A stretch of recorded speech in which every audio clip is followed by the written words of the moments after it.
Welcome everyone to the Reformers podcast. Today's episode, we will be discussing building together through community architecture. The Reformers podcast aims to acquaint engineers, planners, and various professionals with visionary individuals who are actively engaged in researching, teaching, and implementing sustainable approaches within the realm of the built environment. My guest today is Ahmed Hossam Saafan. He is an award-winning architect based in Cairo, renowned for his innovative designs and commitment to inclusivity. His works such as the Dawar El Aizba Cultural Center have garnered global acclaim and recognition across various architecture mediums. Recently, his outstanding contributions led to his nomination in the latest Aga Khan Award for Architectural Cycle. Ahmed graduated from Misr International University in 2014, where he pursued a multifaceted architecture discipline encompassing urbanism, landscape architecture, installations, exhibitions, and interiors. His educational journey provided him with a holistic understanding of architectural principles and their impact on communities. Currently, Ahmed is actively engaged in designing projects that prioritize inclusivity and community well-being. His module focuses on contextual design, ensuring that each creation resonates with the culture and the needs of its surroundings. In recognition of his dedication to ethical architecture practices, Ahmed has received the prestigious Ethical Architecture Award on a global scale. But most of all, he is my spiritual brother. Someone that has the beautiful childlike nature that makes me go back to being the 10-year-old child I once was, through imagining the impossible. A teenager again through having a zeal to do and create the things that I want to do with very little means, and the wisdom and fortitude to keep fighting no matter how hard the road gets. My name is Faris Yasser. I will be hosting the podcast. I have over 11 years of experience in sustainable architectural engineering through ARCo, experimental research, communal, collaborative, comprehensive design, and outreach through teaching. I'm Faris Yasser, and this is the Reformers podcast, focusing on the built environment. So welcome everyone to the Reformers podcast. As is in the intro, my guest today is Ahmed Saafan, my dear colleague. Thank you so much for being with me here today. It's a privilege to finally have our podcast together and our episode together. Without further ado, I'll just leave the mic to you to introduce a bit about yourself.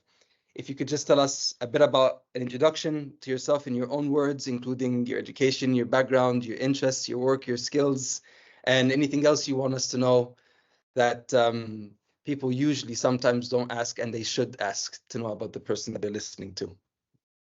Of course. Good morning, everyone, because this is the morning now in Cairo. Probably more mornings in the English side, but here in Cairo, it's sunny today after a very cloudy day yesterday. I'm really happy to be here. It's a privilege and an honor to be having this podcast with Dr. Yasser.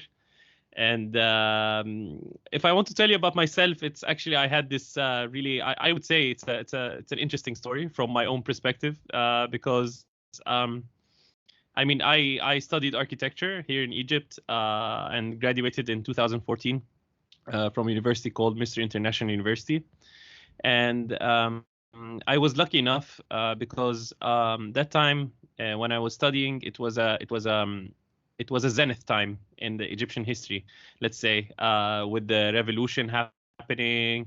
There was also the swine flu for a bit. Like there was a lot of changing in mind paradigms at that time when I was studying.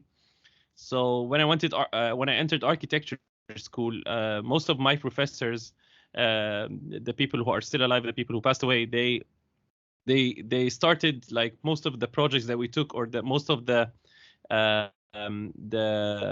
conditioning that we were inflicted on. I don't know if my English is proper, but never mind. Is that most of them, they wanted us to kind of like go into the street and talk to the people and have this kind of like, we all believe that there is something happening. So we all had this drive to and really passion to, and we really believed as students that we can change a lot of things that are happening. So based on that, there was a big drive, and God, I thank God, Allah, he gave me the best of friends. Really, I had a really I still have a close relation with these friends. Like 5 or 6 individuals were all very, very different, but we were always driven together and always trying to do adventure together, like going to mountains and going to sea, like going to the street, talking to the people, really diving into the stuff while being in university. So having this pool in the university, it kind of left in me this drive for traveling more and exploring more. And I always had this passion about, and this kind of like nurtured my passion for people and understanding the communities and understanding people and how they live. And like it's always has been fascinating for me, like when I started traveling at the beginning, like with the fresh eye, in like living all the time in the city, and then suddenly going to the mountains and these people living in a very, very simple way with very, very simple houses. For me, that was something extremely new and fresh, and it was so inspiring for me. So because of that, I worked for a while in the architecture department when I graduated in my same university. But I had this crazy idea of like what would happen if I throw myself in one of these communities, like just by random, like just random. It's like I literally opened Google Earth and I rotated the Earth, and just to pick, like, because I had this belief that the more you can't, like at that time, of course, which is something I still believe in. It's like the more you don't have control over the thing you're throwing yourself in, I think the more lessons you will learn, or the more challenges you will face, because it's something completely new for you. So yeah, the mouse landed on India. I went to India out of this program. I was working in a school. I used to teach art for children, like from grade 1 to grade 6. It was an interesting time because none of them spoke a word of English. It was only like body language, and I was with them for a whole year, teaching them art, but not also art quite. Like it was kind of like teaching them architecture, but on a very, very small, tiny scale of following exercises and stuff. And yeah, being there for a year, it's really shaped my passions towards architecture, because throwing myself into that context, it showed me that different communities and different anthropological views of people, they give different outputs, and which leads me to the idea of like different contexts leads to different outputs, which is something I think any architect in the world should think about. Like many people, they design for form, they design for functionality, let's say. But I think the most important thing is to understand like these contextual these contextual aspects of any project, which is a huge web of many things. I mean, and it took me some time to realize that. And yeah, soon after India, after I returned, I volunteered. Of course, in India, I volunteered in many projects that has to do with eco-architecture, with permaculture, like meeting different architects, and of course, just having this pool of throwing yourself into contexts kind of exposes you to different kind. And Allah has his ways. He's like, he always puts people in your path when you have this intention. I had this really close friend, Tantawi, you know him. I was with him 2 days ago, and he was saying, I'm gonna say this in Arabic. You can translate it. It's like, he was telling me, it's like, النية أبلغ من العمل. النية أبلغ من العمل. And this is the most... The intention is more important and more effective than the action. Yeah, exactly. And yeah, he was. We were talking about that, and on how when you have this intention, it's like everything kind of opens the path. Like, and I believe this. I believe this 100%. Me too. I want to take that string and pull it. You said something that's very important, and I think that's how it formed a lot of how you act and how you think and what you do in your practice. Is that when you throw yourself into something that you don't have much control over, you learn so much more. Coupled with the idea that you were so amazed, but at the same time, you really respected how, when you looked at people and how they live and how their networks just work on a daily basis, you learn so much. And I think that's what led into your way of, if people are designing for form, if some people are designing for function, if some people are designing for digital modeling satisfaction, that they can bring their models to life regardless of functionality or whatever.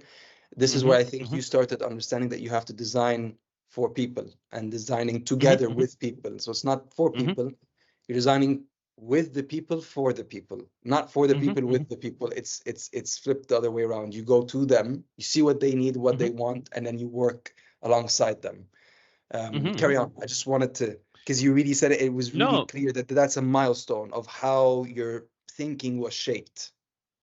Yeah, it's I completely agree with you. It's like and also there is this point of designing. I mean, since we're talking here, it's like there's this point also with designing with people. It's like, of course, you as an architect, you have this let's vision. I'm not talking about myself, I'm talking about all architects. It's like you usually have a vision. Of course you need to have a vision. Of course you have some ideas.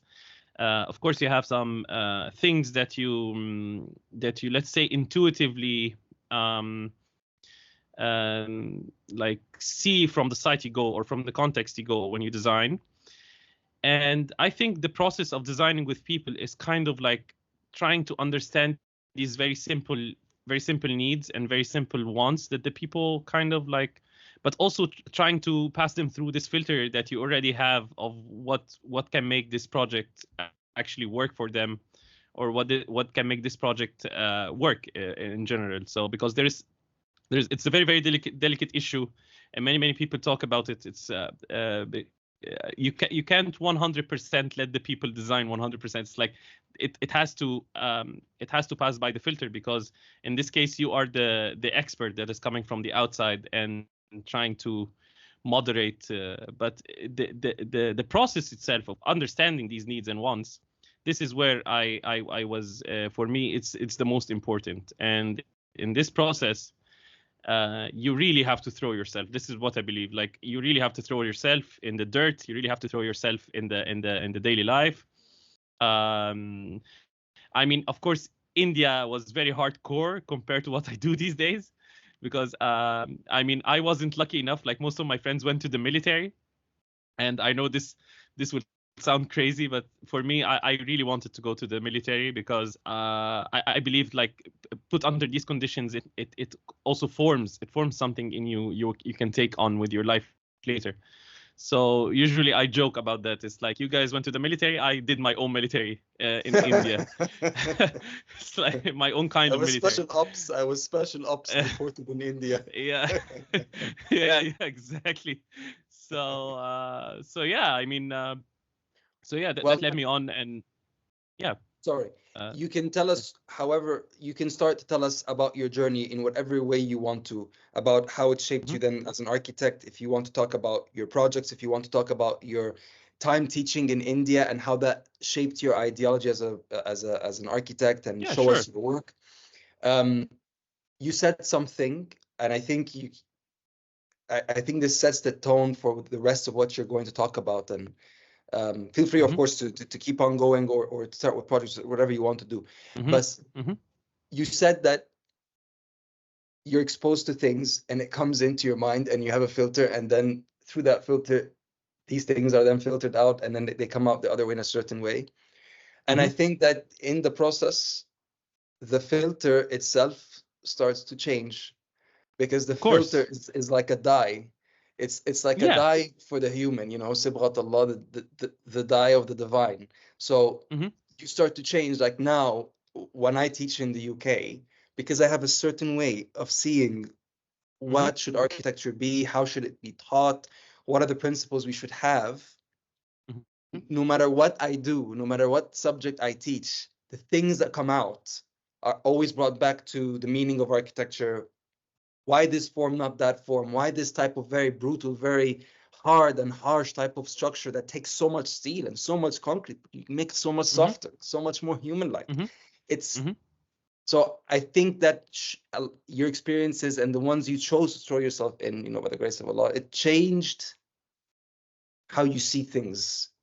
Even though you have the filter of the architect, yes, this should be done this way, that's better that way, but it also it made your mind more lenient in it's not, if it's not a right angle, it's a wrong angle, you know. It made you get rid of lines, and now you have more spleens than lines, let's say. let's say this filter is kind of like a super advanced bionic adaptive filter that kind of like changes input. But yeah, 100%. Like, and you can see this. Like, if I show you the projects, like how I started to think about the projects, and how this community input when it comes to the place, everything changes. Like everything changes. And I think also having this flexibility, it's very, very important. But I think you have to also be true to your trade. Like there are some things that you have to be not strict, but like I see it as truthfulness. It's like I won't allow it to be done in another way, because if I do it in another way, this would be not truthful to the people who are using the space, or so I think this is also very, very important. Discipline. Honesty and discipline. Yeah. I remember my cousin, I was designing his house and with him and his wife, and I really drove them crazy because I was like, guys, I cannot do this. It's like, if I want to do the best thing for you. So it's not about that I want to do a certain form or I want to have a certain design. It's just, I feel like this would give you a better quality of life, let's say. So if this happens in another way, I will always have this subconscious feeling of like, it's like, oh, this could have been like, this could have been this thing. And I think that's the curse of the architect as well. But yeah. I see what you mean. But yeah, I could show you. I would share my screen now for everyone. Hello, everyone, again. But I feel like I interrupted you. I don't want you to take away from your story of where you went and and how it affected your practice. So you can, tell your timeline the way you want. I don't want to feel like I interrupted you. Just no. You didn't actually. It's I want to take this filter that we're talking about and apply it to what I want to share with you, like visually, so people also can see, because you know the projects, but maybe some of them know, some of them don't. Yeah. Again, it's a privilege to be here, so it would be interesting to see this thing. Stuff. Okay. I'm usually doing this the wrong way, but yeah, PowerPoint. Okay. Can you see now? Yes. Is it running? It's running. You maybe just want to full screen it. Yep, there you go. Perfect. Okay. So yeah, I mean, I will go briefly. I mean, of course, because of my let's say this journey that I explained to you, and throwing yourself, you wouldn't believe me if I tell you like this is still happening till this day. Like I believe, and I still believe, that I have this spirit till this day. Till this day that we're talking together, and this kind of like I believe that nothing happened. Like sometimes I describe what led me to all these projects as accidental, but at the same time, everything is like when you throw yourself, everything kind of starts opening up to you, let's say. So because of that, I was lucky enough to since that time to be exposed to different type of communities and different types of projects in Egypt and beyond Egypt, and I had the privilege to design different things. So I designed public spaces, I designed architectures, I designed exhibition spaces, installations. I also worked a bit with scenography and landscaping.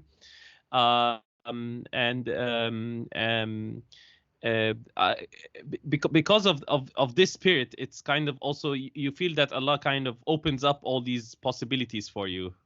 Like it's all like one big thread of events that are following each other.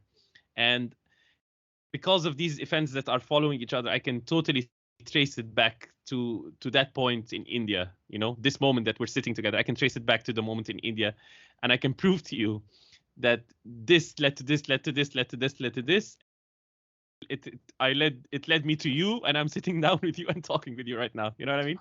Yes, yes, definitely. And alhamdulillah, I feel like I'm blessed with this thing. But yeah, I mean, India was not the end. Of course, I had the privilege to go to different places, doing different projects, especially in Egypt. I traveled all around Egypt, and I went to to Kenya, to Morocco, to Italy, also South Korea, and these different places.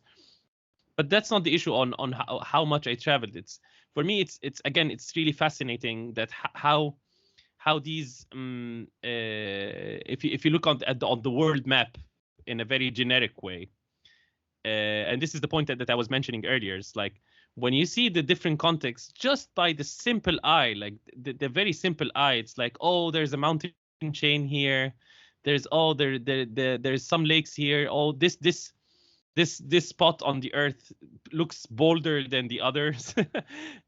this inflicts, or this kind of denotes what, just on a very, very generic scale, what kind of communities that live, and what kind of environmental and what kind of demographic challenges that they face, and what kind of architectures they make, and how what kind of life they do. And yeah, being in India, it was really interesting because I had the privilege, again, I told you I worked with the students, and it was a really, really interesting time. I mean, we had all kinds of fun. And for me also, it's fascinating because these communities that have these, let's say, culture and tradition that is rooted in their daily lives, which is something that we're kind of losing the identity, which is, I think it's another topic, like losing the identity, not identity, but like I always ask this presumptuous question, is like, what if we till this day have the like, of course Egypt has passed through many layers of history, but what if we still have this pharaonic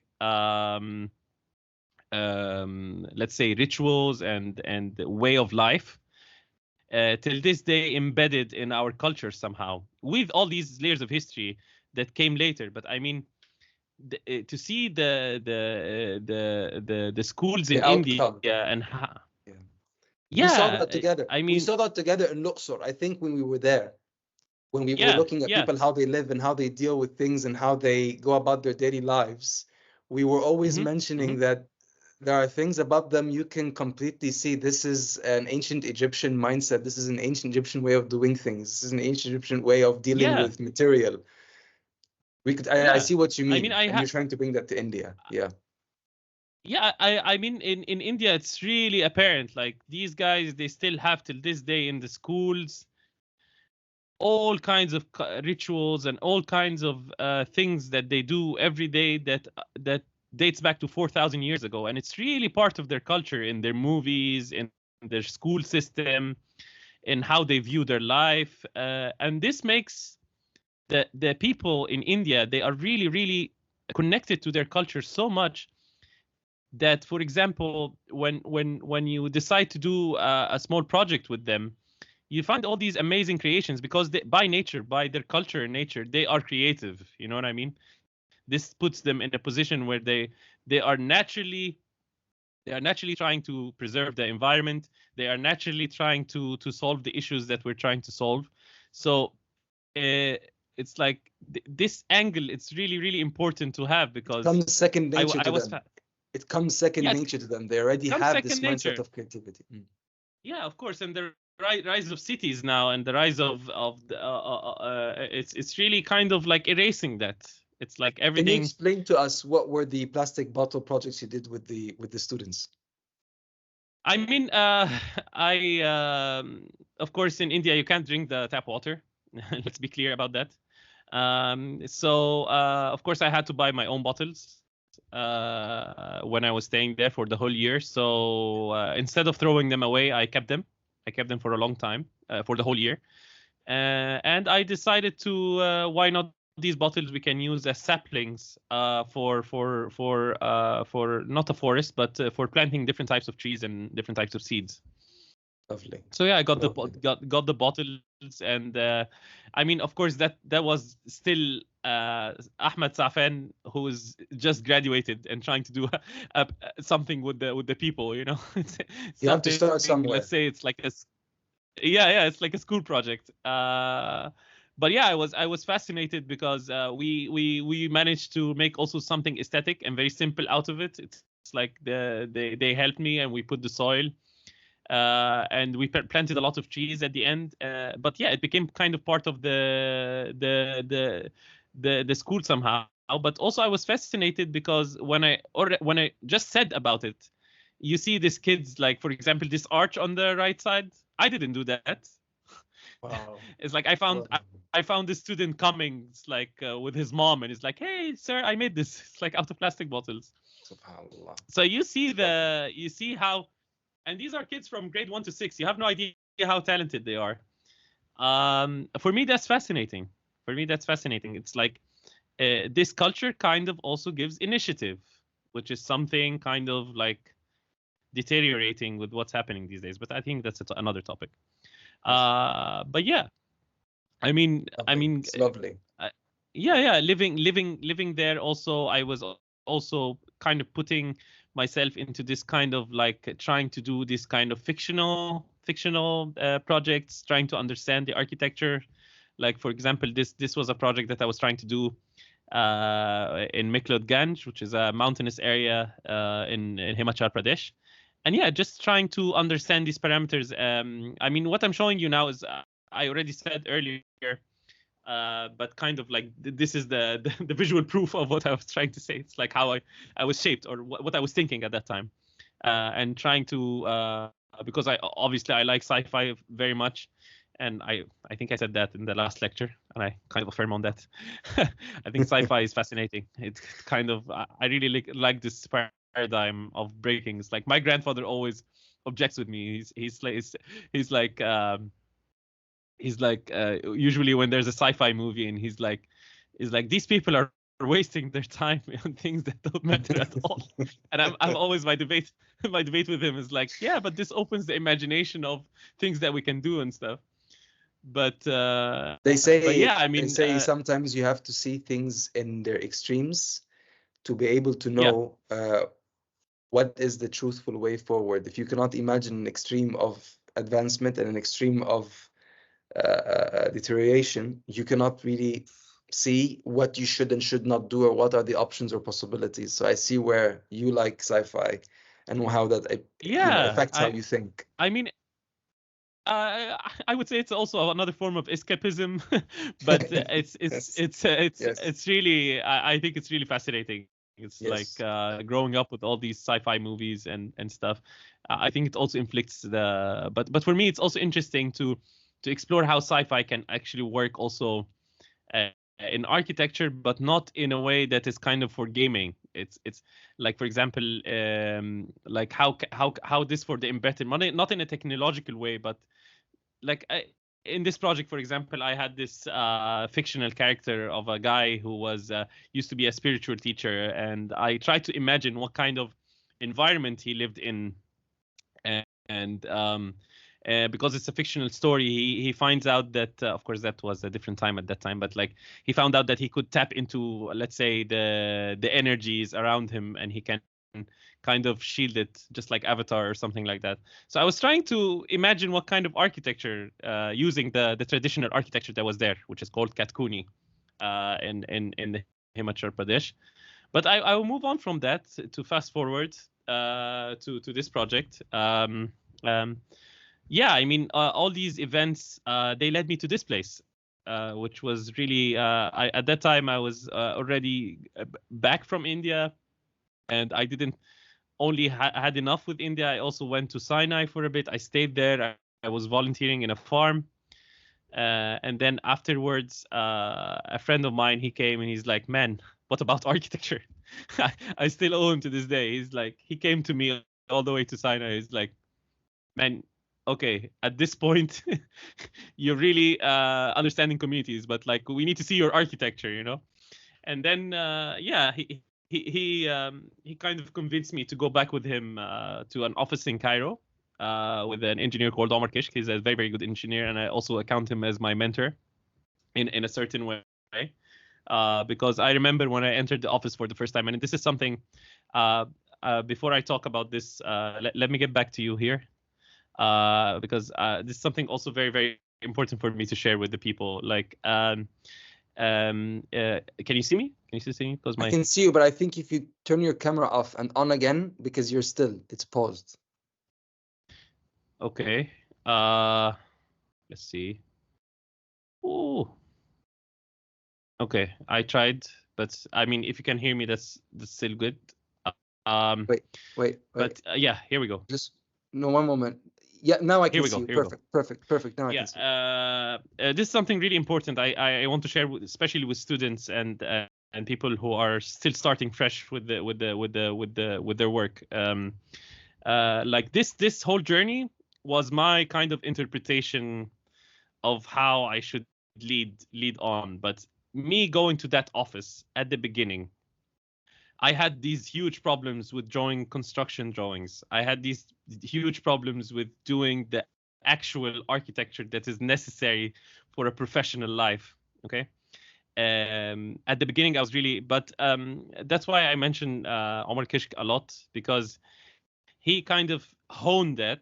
He honed that into his project paradigm, and he gave me projects that he thought I would also in my skill set that I gained, I could kind of benefit the office from, which is like I had a good experience with landscape, I had a good experience with community. So he had 1 or 2 or 3 community projects, and because he's done that, he insisted on me doing the dirty work, which is like doing the construction, because I know there's a lot of people who have problems with that.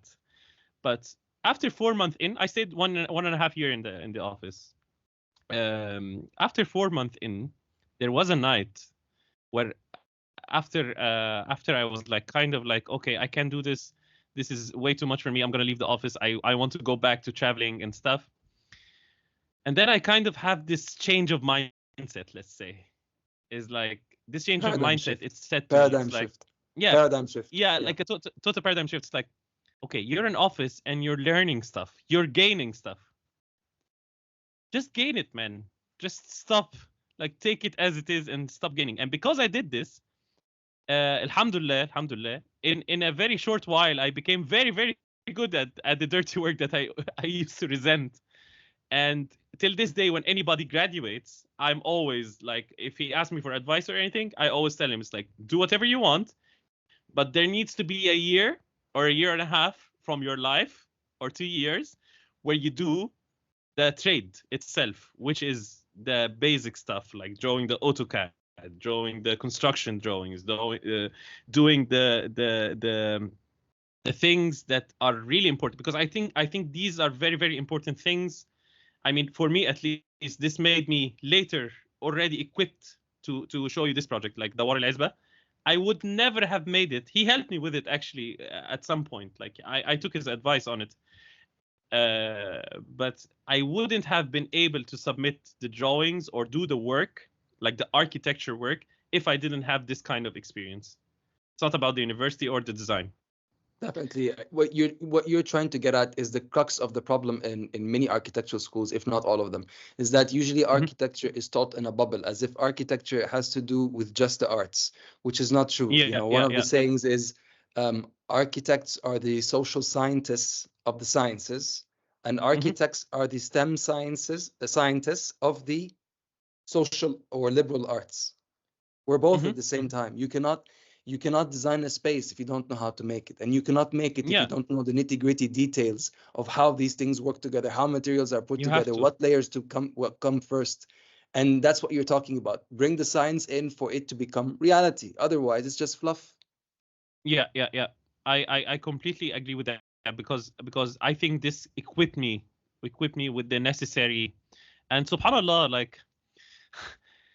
like always before any project, I get exposed to something that gives me the required experience for this project.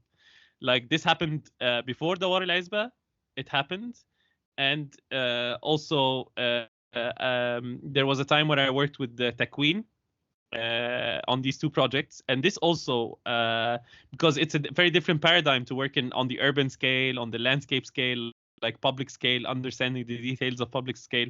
So I always say I'm lucky, like I'm blessed because I got exposed to these different offices also along the time, like, and see their skill set and how they do drawings and how they do stuff. But I mean, because usually I know this happens to students and graduates and people who really want to do something and they feel that they're stuck in a job and they're like, oh, what am I doing here? It's like, that's okay, but give yourself time.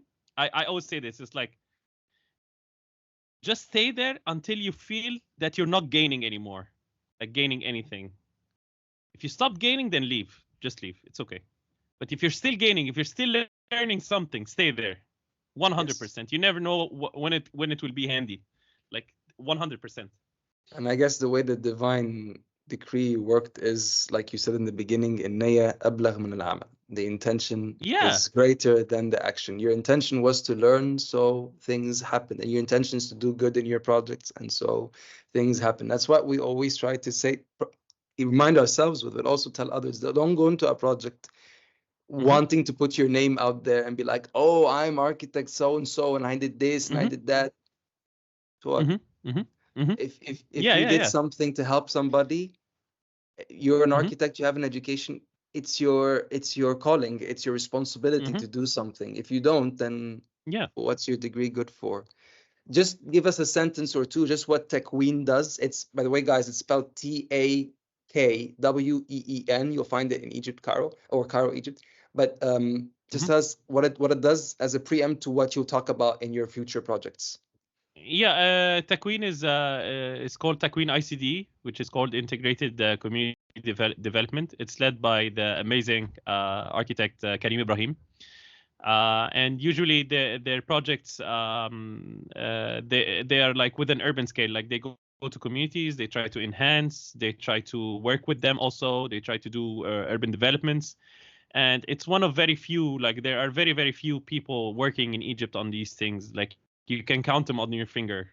Like it's like Takween, Megaura. It's like Takween, Megaura, Cluster, Masque.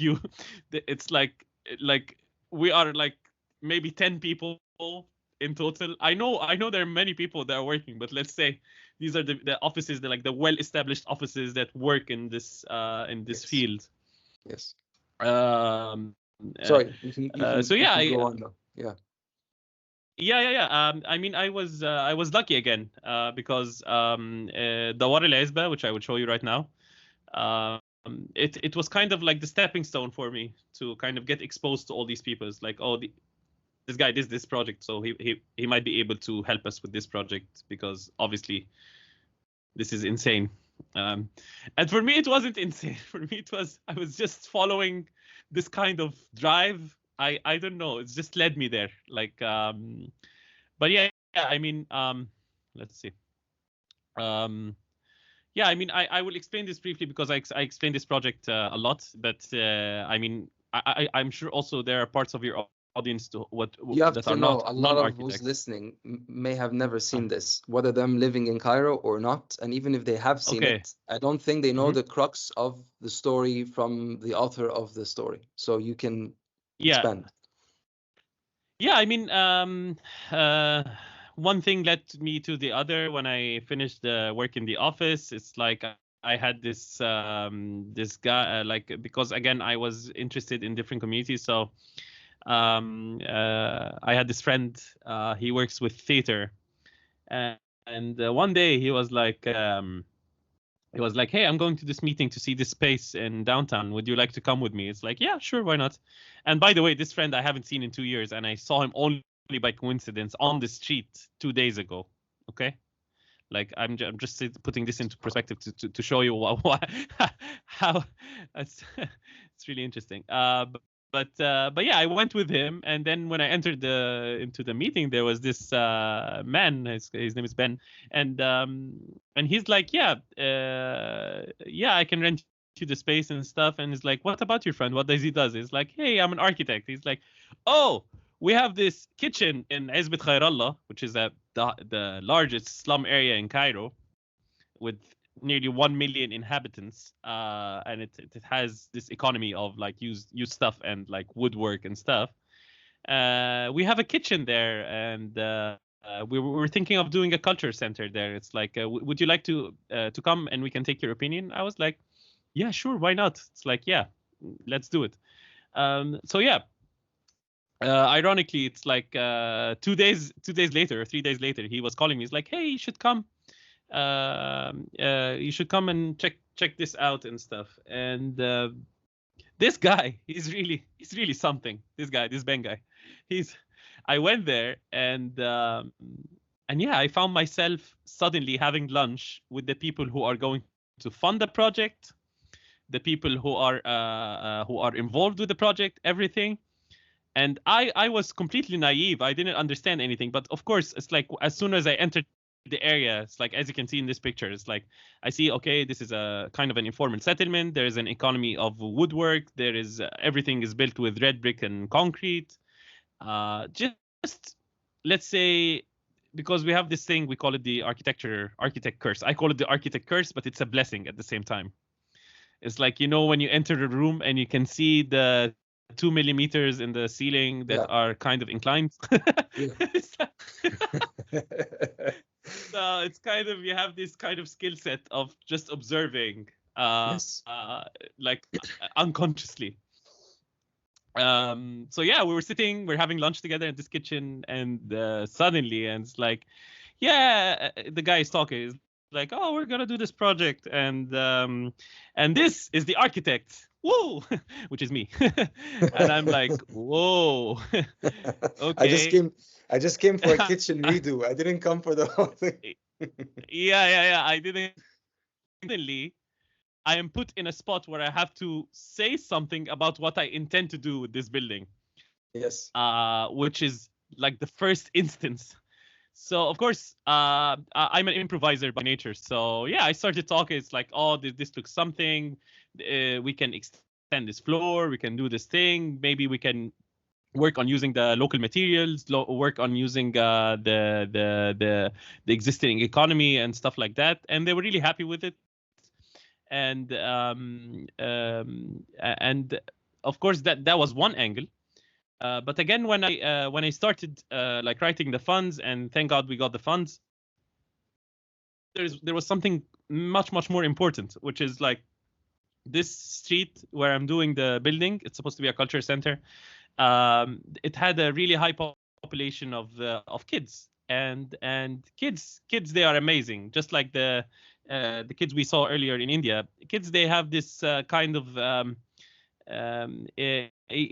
imaginative intuition, let's say, that kind of leads them on. It's like you can see like the course environment. You can say it's a course environment, but they don't care. Like they're enjoying themselves all the time. They're playing all the time. When they see an outsider, they smile, they laugh, they try to play all the time. They use elements on the street. They turn it into a toy in an instance, you know. And I have to give you some perspective. Like the Azbet Kharala has only 2 schools, okay, and so these children, they don't have access to recreational facilities. They don't have access to educational facilities. So the street for them is 100% everything. It's like it's their playground. It's their is where they meet. It's where that's for the children, but also for the adults. Like the street is everything in Egypt, like in the slum areas of Egypt. Whether you're sitting on the coffee shop or whether you're sitting on the street, this is where the festivals happen. This is where the weddings happen. This is where the funerals happen. Everything happens on the street. So I had an opportunity here. It's like, okay, we're building this culture center. Of course, it's and also Ben had this vision. He wanted to do an art studio and a theater space, because this is the like the program of the war itself. They do something called theater for the oppressed, or playback theater, which is it's a type of niche in theater that works with communities. Like I was also lucky enough. I remember this now.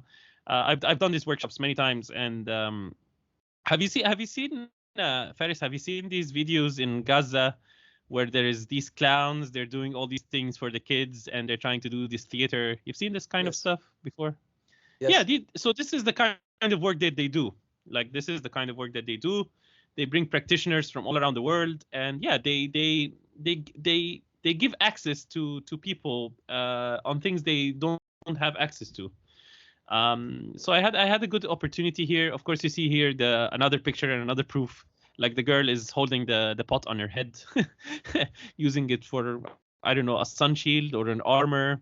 Another guy, he's, I don't know, he's searching for something to hit her with, probably.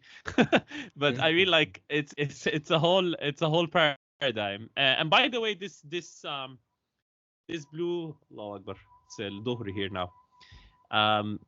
The blue window, it's like this is the lower part of the building that we're talking about.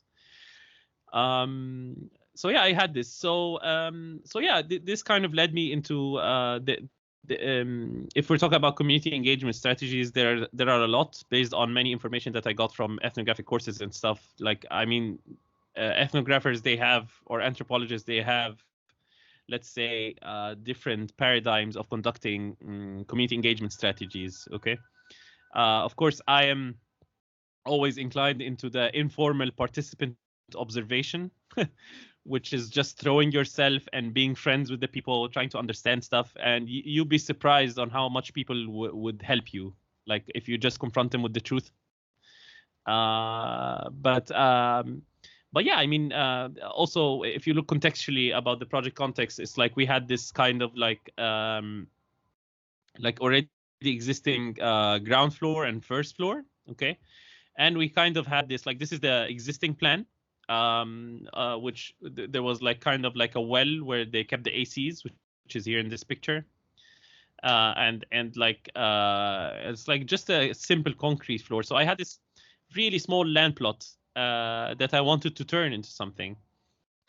So yeah, so I started to base my concept, and usually what I like to do with when I'm thinking about concepts, it's like I usually like to have these kind of like 3-tier visions. So how will the building affect the urban? How the building would be on the architecture scale, and what it will be on the internal scale.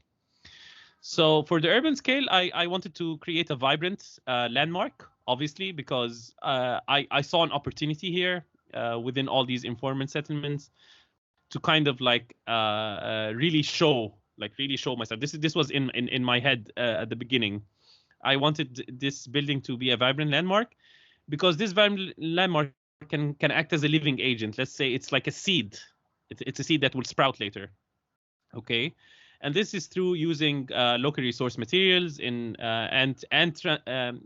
it's really important. It's like retranslating the architecture footprint of the area, which is, I think, something is really, really important because what you see already from the context. And for the architecture scale, I wanted to make an interactive platform for the people, and by people I mean children, of course, youth to adults, by community conscious strategies. Which enhances or adds up to their quality of lives on the street, because the street is always for them. And internally, it's like depending on the activity of the war, is just I wanted to make a seamless environment, because this is theater work. So I wanted everyone to kind of like show their true colors. So when you enter your, I don't know, let's suppose you're wearing red, like I want the environment around you to kind of be seamless. I don't want the architecture to be kind of like imposing, like imposing or overriding your time on the stage, let's say. So yeah, I managed to do that, alhamdulillah. It was a long process. This is a picture leading from, there is a really interesting, there's a very, very famous church there. It's called Tahuna Church, and it has many pilgrims that go there and stuff. And this is kind of like the end of the spine of the church. So urban wise, I wanted to, again, this living agent aspect. So many people ask me why yellow, because yeah, I did tests on all the colors, and yellow is the only one that is kind of joyful. It's kind of playful, so it kind of works with the kids. It's saying that, hey, I am a place where you can kind of express yourself, or I'm a kind of like a safe place for kids and for adults. But also, it was very important, especially in this elevation, to keep this industrial this industrial kind of look and feel. look. Or it's really important because people over there, they're all laborers, like they all work in the construction industry. And this is actually a point that I don't mention a lot. I wanted to show off and be a landmark, but at the same time, I didn't again want to impose as something trying to bring attractiveness. Okay. So, for example, because if you have too much attention on the place, this again with this environment that we're working with, this can cause problems, especially in an area like this. Okay. Yes. It's of course. So I was just trying to blend in, just to nest. So, for example, somebody can say, "Oh, this is a yellow building," but they might think it's also another industrial hangar or something. You know what I mean? But at the same time, Ahmed, I just want to say something. For the audience, I was teaching I put together an urban planning and design elective course for my students, where we were studying all types of urban typologies within Cairo, their positives and their negatives, and what led to them, etc. So one of the main things we were focusing on were informal settlements. Being my expertise and my interest in that area, that's what I focused on the most, and what is more than 70% of Cairo needs solving. So I used your project as a case study, and when I did, and that's true, and you know this, I know you know this, and when I showed them the project, that was one of the main pictures I showed.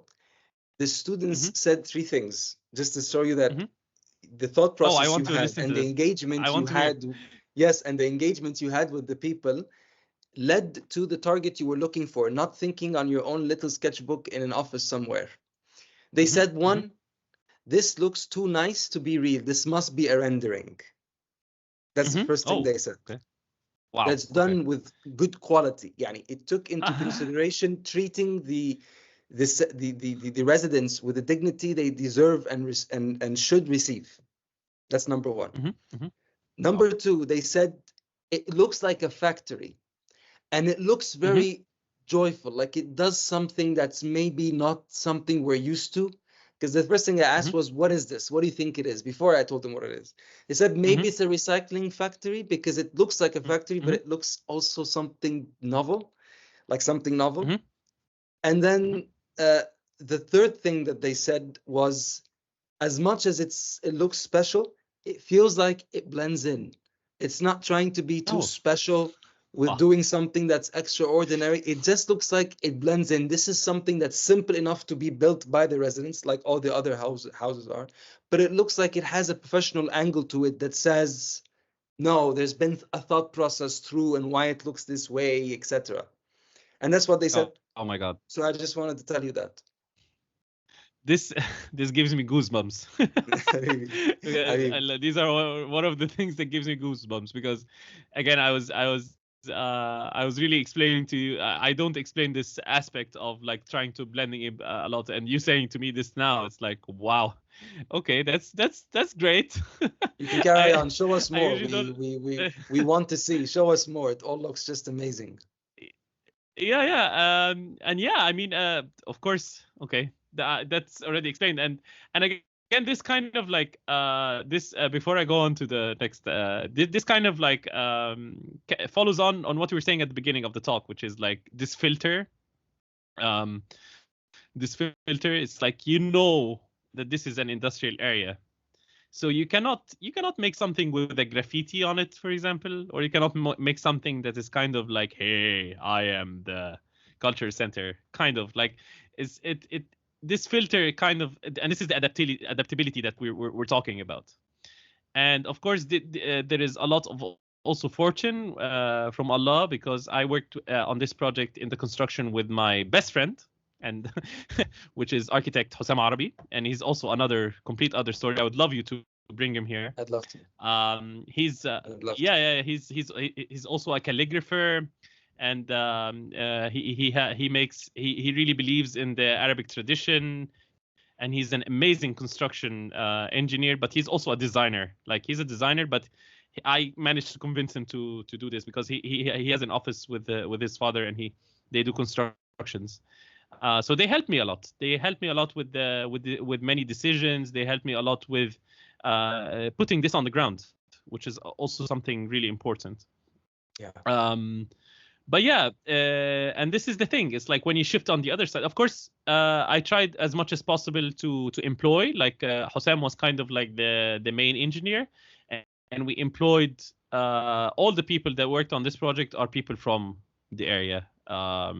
Like they are people that work there, because obviously they are already all laborers, and already all the materials is there, like the red bricks, the concrete, everything is there. So there is no need to go get something from the outside. So yeah, for them it was a new paradigm. It's like they were always like, "What are you doing?" It's like, "Why all these windows? Why all these stuff?" It's like, and I'm like, you would see at the end, you would see why we're doing all this. And but there was a process behind it. It's not like you just did it from a gap that I'm going to put windows here. It's because you were liaising with these kids, and the kids wanted something that's playful, but the workers sometimes could not see through that lens. Yeah, never. They never see through that lens. They for them it's like, oh, this is a lot of work, man. Why are you making this? But that's okay. It's like we kind of persevered, and this is a very, very dear elevation to me.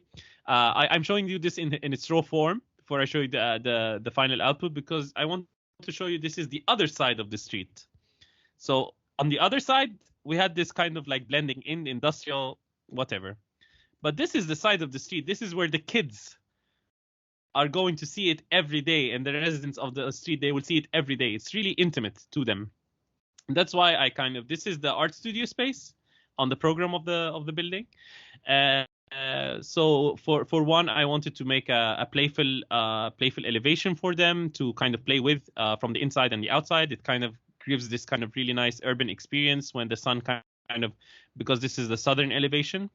But also, and also, I put this photo to show you how also they are creative. Like as soon as I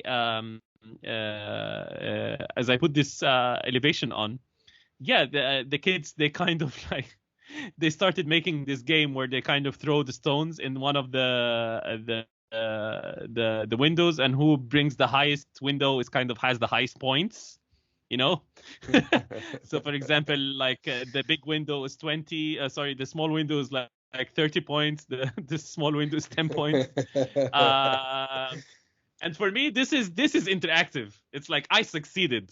It's like other people would think it's like they're going to destroy your building. What are you talking about? It's like, for me, it's like, no, they interacted with it. And as soon as it started getting colored and it's starting to take form, they understood this. Okay, this place is for us. It's like, we won't do anything in it. Like they didn't do it again, like just naturally. I didn't tell them anything, by the way. They stopped doing it. Like no one did it again. Of course, after many relations with the people, and everybody knew me at this point on what this place is doing. But yeah, as soon as it started to take color, it's like, for me, this is also one of my favorite parts of the buildings. Like this is the other side. So mainly the small openings. So we as you can see from this picture, you have these kind of like buildings that's right in front of you. They are right in front of you, okay? And the as you can see, most of the windows, they have these kind of like darker colors, because it's obvious, like these buildings in front of each other, they don't have any privacy. Yes. I'm not saying that I am solving the privacy issue. I'm just saying it has this kind of ethical effect of like, in front of the windows you have small openings, and in front of the blocked walls you have the big openings to kind of like open up. So from different angles, it's kind of also still maintaining the privacy. On another hand, it's still interactive for the children from the inside, for different age groups. So there are like windows on the lower part for smaller children, bigger children. So maybe it creates something in their memory when there's like, if this building is growing with them, it's like, I used to look from this window, now I can look from this window, now I can look from this window. So it's kind of like this is what the kind of interactivity that I was aiming for. And also interactivity with the sun. It's like, and that's why I have all these breakers. So like all these L shapes. So some of them that are open, because as you can see in this picture, is like the sun has a certain angle that it doesn't exceed, let's say. So it's just like it's opening its arms to the sun. I mean, there was another also idea, and I think you showed me something really similar with your projects, Faris. Is like I wanted to put reflectors, but I mean this is a picture of them. It's like of course I asked them to pose just for because I know these questions. Is it like, oh, he took this picture, he made this picture? Yes, I made this picture. but it's like this, like it's like it doesn't negate the effect. It's like they were enjoying it. Yeah, they were enjoying it while doing it, and they still do it to this day. But this also gave me a really nice effect inside the art studio. So you, when the sun comes into the space, you have this kind of really nice yellow glow inside, which is also a really nice calm environment for artistic activities. So I'm really proud of this elevation. I think it's one of the iconic parts of the building. But again, it's like working contextually. So on the other side, we have kids. We're working on the architecture scale. On the other side, we don't have interactivity on the architecture scale, but we have something to do with the urban. Like we have something to do with the urban. And yeah, I forgot what the exercise you asked me for about the living wall, but I mean, just to explain this briefly, like because we have this kind of like well, if you remember, and this well, it used to have like the ACs. So I was also thinking, okay, how can I make this building a living agent within itself? So because on the ground floor there is like a meeting space and storage, and on the first floor there's a kitchen. There's an actual working kitchen, like with women working from the area. They do food and stuff. So I was thinking, it's like, okay, why not use this well to try to create something called the living wall, where they can put their plants, and they can maybe plant something like shade plants. There was a lot of technological thinking about it, but I had also the privilege of working with this is what it looks like from the inside, like having this kind of also living within. So also it works with this kind of internal concept of like creating a seamless environment, but also kind of gives energy to the place. It's like everything outside is really like concrete rubble. Here it has more natural, like using the wood, using the plants and stuff. And again, smaller openings on the southern elevation, not to have maximum sun exposure. I mean, there are some architectural details, because I had many people asking me about the heat and stuff, and this has to do with the slanting of the roof, and also the materials that I use are not corrugated metal directly. It's like corrugated with foam. It's like sandwich panels, which insulates. Okay, and also on the walls on the southern elevation there are like air gaps, like there's a brick wall, and then there's a 10-centimeter air gap, and then there's the sandwich panel. So there's also a buffering of I pulled up the images for you. Let me I have the cross section of the living wall. Let me share my screen so you can sure. So you can show it. You don't have to stop your screen. I'll just do mine. Yeah. No. Oh. Okay, so sorry. Montage. It's fine.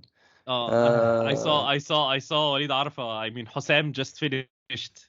Yes, I did. By the way, Hossam, he constructed the Wari al-Izba with me, but also he worked with Walid on Basfuna Mosque, doing the handrails. Wow. And he just finished for him this installation in the Cairo Design Week. Also, Hossam did it. They're really close friends, Hossam and Walid Arfa. He's a really interesting person. In Design Week? What did they do in Design Week? He has this installation. It's called Seat of Design Power, and Hossam did it all like out of metal. He just finished. I want to visit him today. Yeah.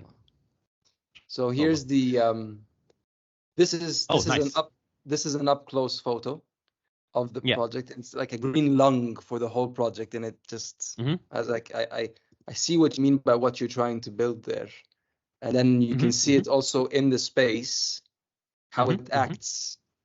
I think this is a really nice way of just seeing it, and I think this is the detail you were referring to. Sorry, I think I posted it. Oh yeah, this is the detail exactly. here. Yeah, I mean, I was wall. I found him calling me while in Luxor, and he's been disappearing for 3 years. I don't know how this happens, but anyway. So yeah, basically, I was lucky enough to meet this really crazy water bioengineer, really super genius guy from Germany. His name was Karsten, and subhanallah, also Allah puts people in your way when you decide. It's like I wanted to do this living wall, and I went to the white desert. I was just traveling, and I met this guy, Philip, and he's like, yeah, I know this guy, he might help you. And he's like, I just sat with him one time, and we were like, oh yeah, we can make this, we can make that.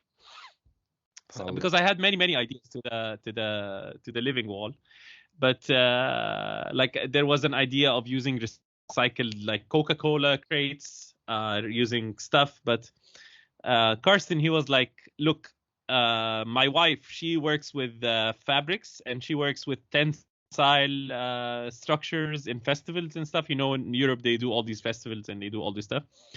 And yeah, we were thinking of doing something like a sail, like something that you can kind of like pull, and it's really easy to remove. It's like a curtain kind of.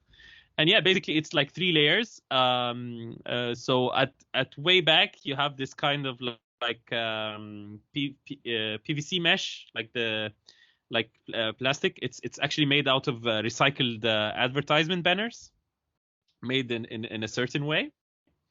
And these recycled advertisement banners, they are like pockets on the vertical. So you have like 6 pockets all along the wall, like 6 vertical pockets, where you can put the water from the backside, like you put the hoses on the top. And in front of these pockets, there is this mesh, like porous mesh, also made from recycled advertisement banners. And this mesh, which is kind of like this, if you see my mouse, you don't see my mouse. It's like you see the space between the green. I'll stop sharing and you can show your screen. Oh no! Wait, because I want to explain on this picture. It's okay, like, go ahead. Like you see, I have this label where it's like it says porous mesh for water drainage. It's like It's like this white between the greens. Yes. This is like a porous mesh, and and at the end layer, this is the UV resistant tarp, like plastic tarp. Mm-hmm. And basically what you do is like you put all these like metal stuff to make it like solid, and you have this pocket. So this pocket, it kind of has like the soil inside, and it has the plants. The water is coming from behind, and it drains on the mesh. It drains on the mesh. Yeah. And then it goes down, and then you have like a tank that kind of recycles the water back up, and it goes back down, it goes back up, and then you have like kind of like a tube, like an open tube at the end that kind of takes everything to the drain. Yes. So it was really interesting to work with him on this one. And yeah, I mean, we also got substrates. We were lucky enough because he had really good contacts with Sikkim. Sikkim is like a I don't know how to explain Sikkim. It's like they do all kinds of stuff, like herbal and stuff. They have like big farms. They work with the agriculture. Yeah, I always drink their tea when I'm sick. Exactly. Exactly. There you go. I call it the sick tea. They have amazing herbs they put together. I know what you're talking about. Yeah, they do. Yeah, and we were lucky enough to take some coconut perlite and pitmus, and like all the substrate was also kind of like natural material. We didn't use any artificial material. So yeah, this also is still working till this day with it's like just a hose. You can just like pull it up like this, and yeah. You know what I like about what you're saying when it comes to the materials that you chose is that you didn't say, because we're working in informal settlements, and of course they're very deprived, and sometimes they have the intention to do the right thing, but because of a lack of education in many cases, if you tell them, compostable and renewable, they don't understand this. To them, sometimes things that seem like they're really good and they're not compostable are the right thing to use. So you said, no, I'm going to introduce the right stuff in. I'm going to do the right, and like you said, like a seed for change, and it then sprouts out, so people will know these are materials we use. We got funding from these people, or this company provided the materials. It's something that's local. It's known to everybody, and that's how you take into consideration the micro and the macro elements of the project, and that's what an architect should do. They should know. They always say, an engineer knows everything about one thing, an architect knows something about everything. It's true. You need to have 360 vision type of thing where you're able to touch on different things in the project. Yeah. I mean, I was also lucky to, like, many happenings I will share again. Many happenings I think I was lucky in. But yeah, I mean, we managed to do this, and thank God, it's like the building is functional now, still working to this day. With the kids, like they have classes, they do art, they do exhibitions with their art. They have all kinds of different classrooms and different class things. And yeah, it's I'm really proud of this one, and because of this project, it was kind of like a stepping stone for many projects to come, because and this is something also very, very important that I want to share also with the architects here, or non-architects also. It's like, it's really, really important to document your project properly after you finish. I mean, I want to say this to myself more, but really, like, this project wouldn't have come to light if I didn't take these photos that you're seeing. And by the way, I took them. Like I scrambled on these roofs, on these crazy roofs, and took them as if I took them with a drone. And this is how you do it. But yeah, I mean, you have to do good documentation, because for me it's really important, because when you do good documentation, it exposes you and it gives you the opportunity to kind of like put this thing and publish this thing. And because of publishing this thing, you can get another opportunity. For example, I got another opportunity here because of this, with the Dutch embassy again, to do the street. Like instead of like only doing the building, I also did the street with the people. Ahmed, before you move on to your next project, you were saying something about the importance of documenting your project. And I have a little thing that we always say in general, or they always say in research. If you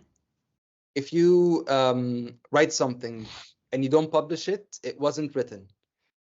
And if you publish it and it wasn't read, it was never published.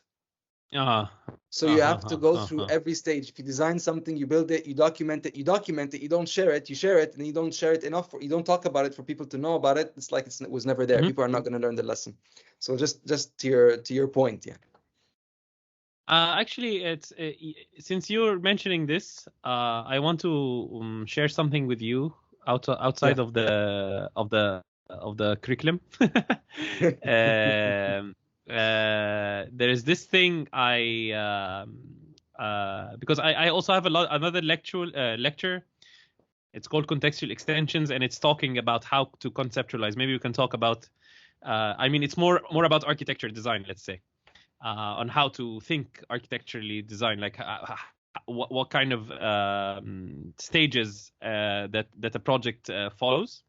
And I did this diagram, and I think this diagram is really important to any project, any design project, let's say. Maybe it's the same with research, I'm not sure. But I think if you go about the diagram, it's like you get the project brief, okay? And you have this kind of phase, what I call the data collection. And here you have this something called project studies. And from the data collection, you have something called inspiration. And this is where the creativity starts, like from inspiration. And this is where the conceptualization happens also for the projects. And then after the creativity, something happens called detailing. So you already have something conceptual. You start to develop these conceptuals, and you start detailing. And while detailing, you have to define the stakeholders. It's like, oh, I need these suppliers. Oh, who's going to make this? Who's going, like, who is the other parties that you want to define to make this project happen, okay? Till this point, of course, there's always finalize. Okay, so finalize as if like doing the construction documents. From this point, I think it's really, really important to what we're talking about here. And I will mention why I'm mentioning this now. There is something called follow-up, which is you have to organize so you can start execution, okay? And of course, after execution, there's something called variations on design, because obviously there is no design that is perfect that won't face any problems on the site. So these things are really like, these are like standard design, let's say. But here there's something really, really important. It's like you have to visualize, document, publish, and open the project. But there is, at the end, there is something called observe. Observe how the project is working. And this is what I believe in. It's like how this project has an outreach at the end. It's like from project brief to project outreach.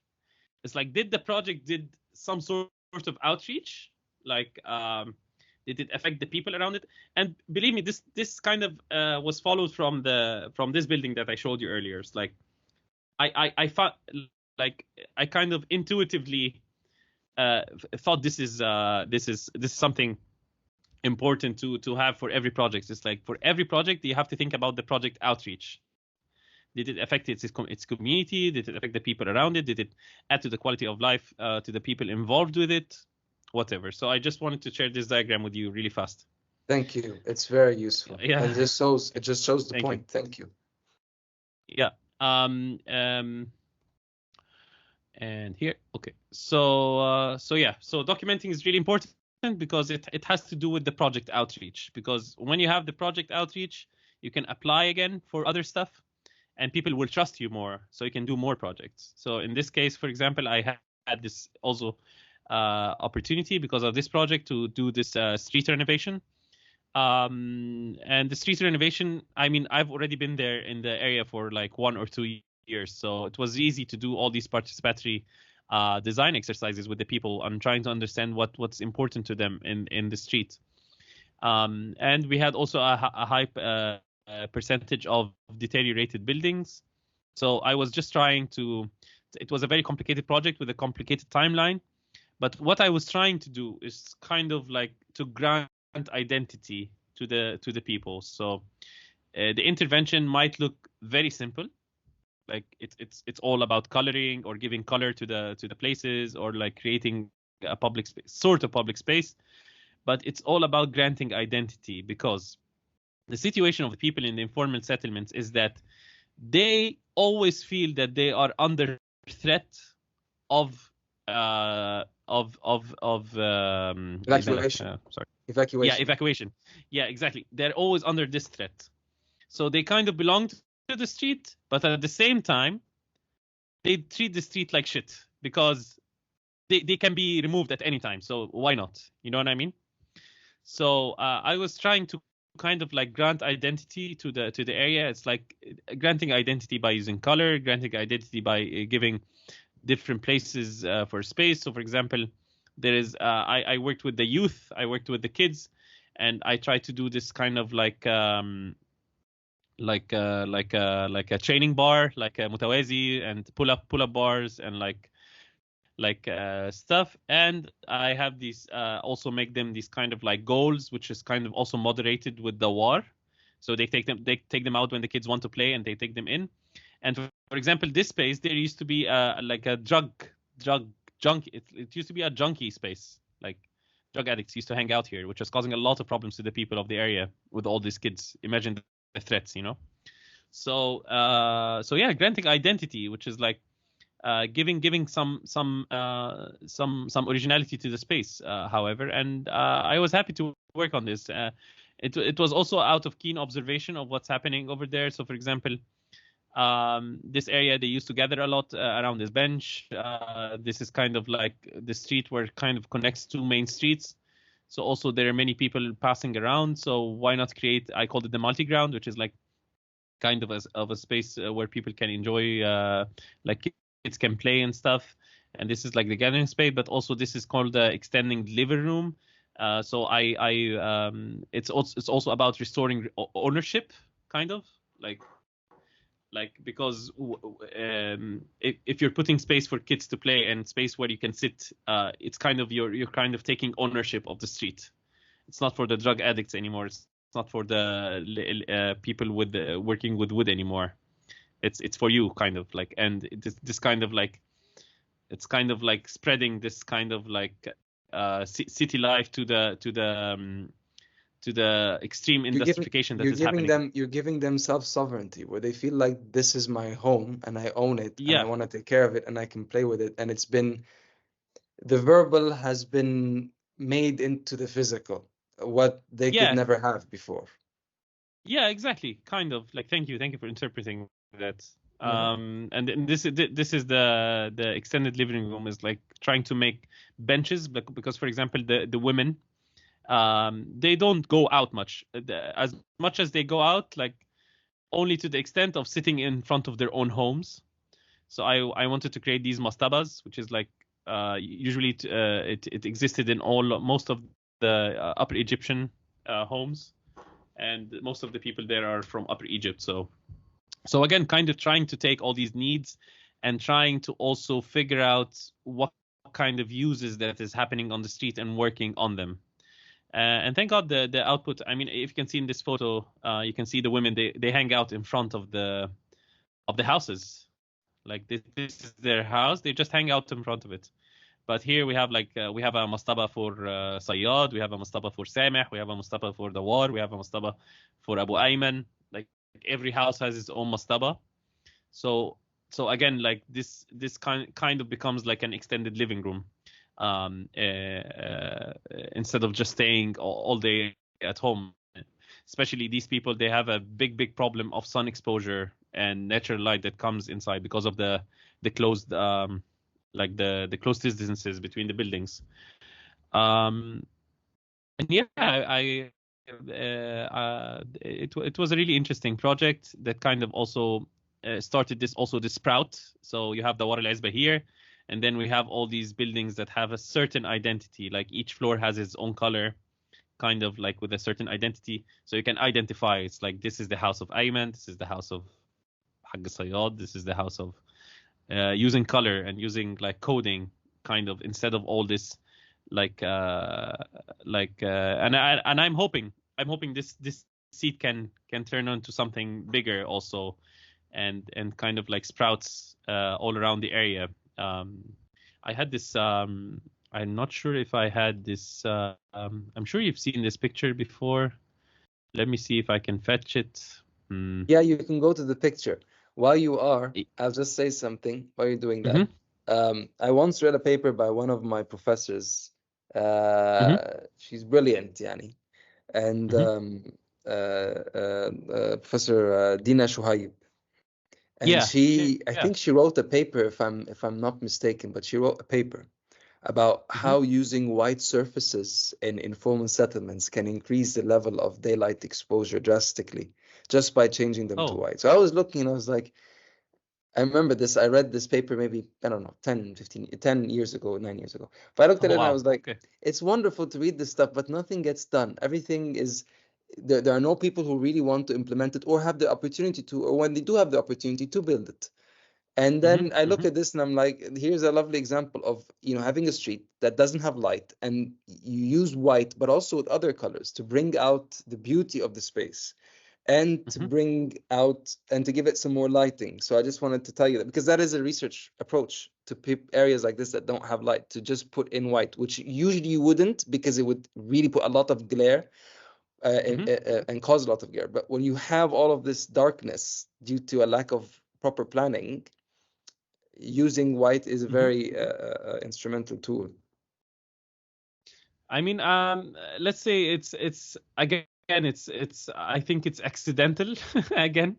I of course, you telling me about this paper now, it's really fascinating, because I didn't know that. I think it's just the intuitive, let's say, feel, yes, of an architect. Yeah. The thing you're talking about is the honesty and the loyalty of an architect to give the information he knows is right. You know that it should be used in such a space, so you used it naturally. Yeah, I mean, I think white kind of opens up also, because I felt all the spaces like clustered, Yes. It's easy to color, but you have to really open up the canvas, let's say.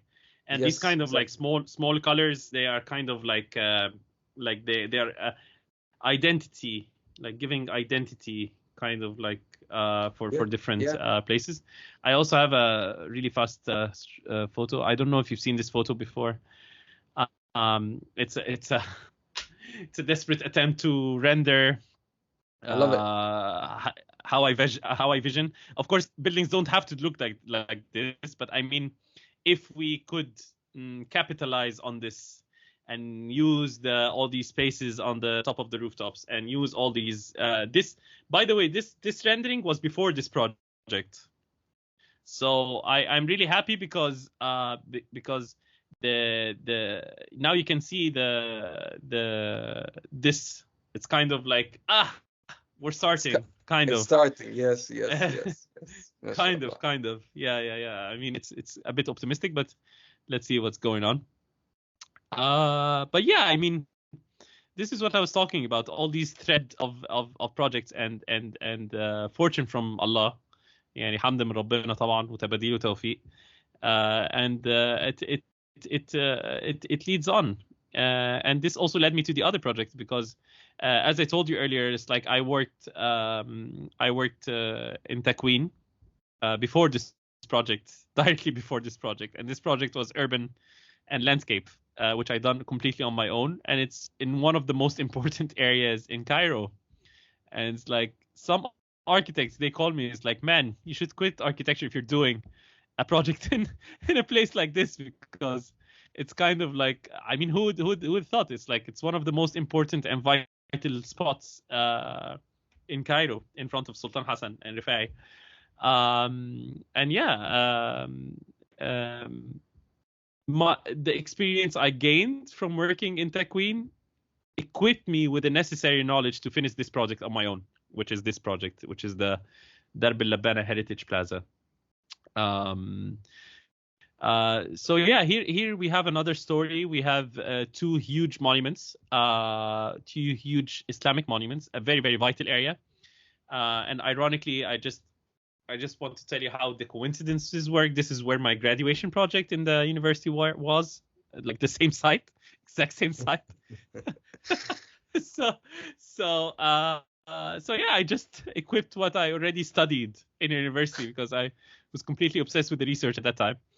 And yeah, we have these really colossal monuments, Sultan Hassan and Rifai, but also the area, it has different mosques, like it has Qani Ramah, it has Mahmoudiyya, there is the citadel behind you, there is all this stuff. So what I was trying to approach is that you have this kind of like spine that is coming out of Sultan Hassan, between Sultan Hassan and Rifai.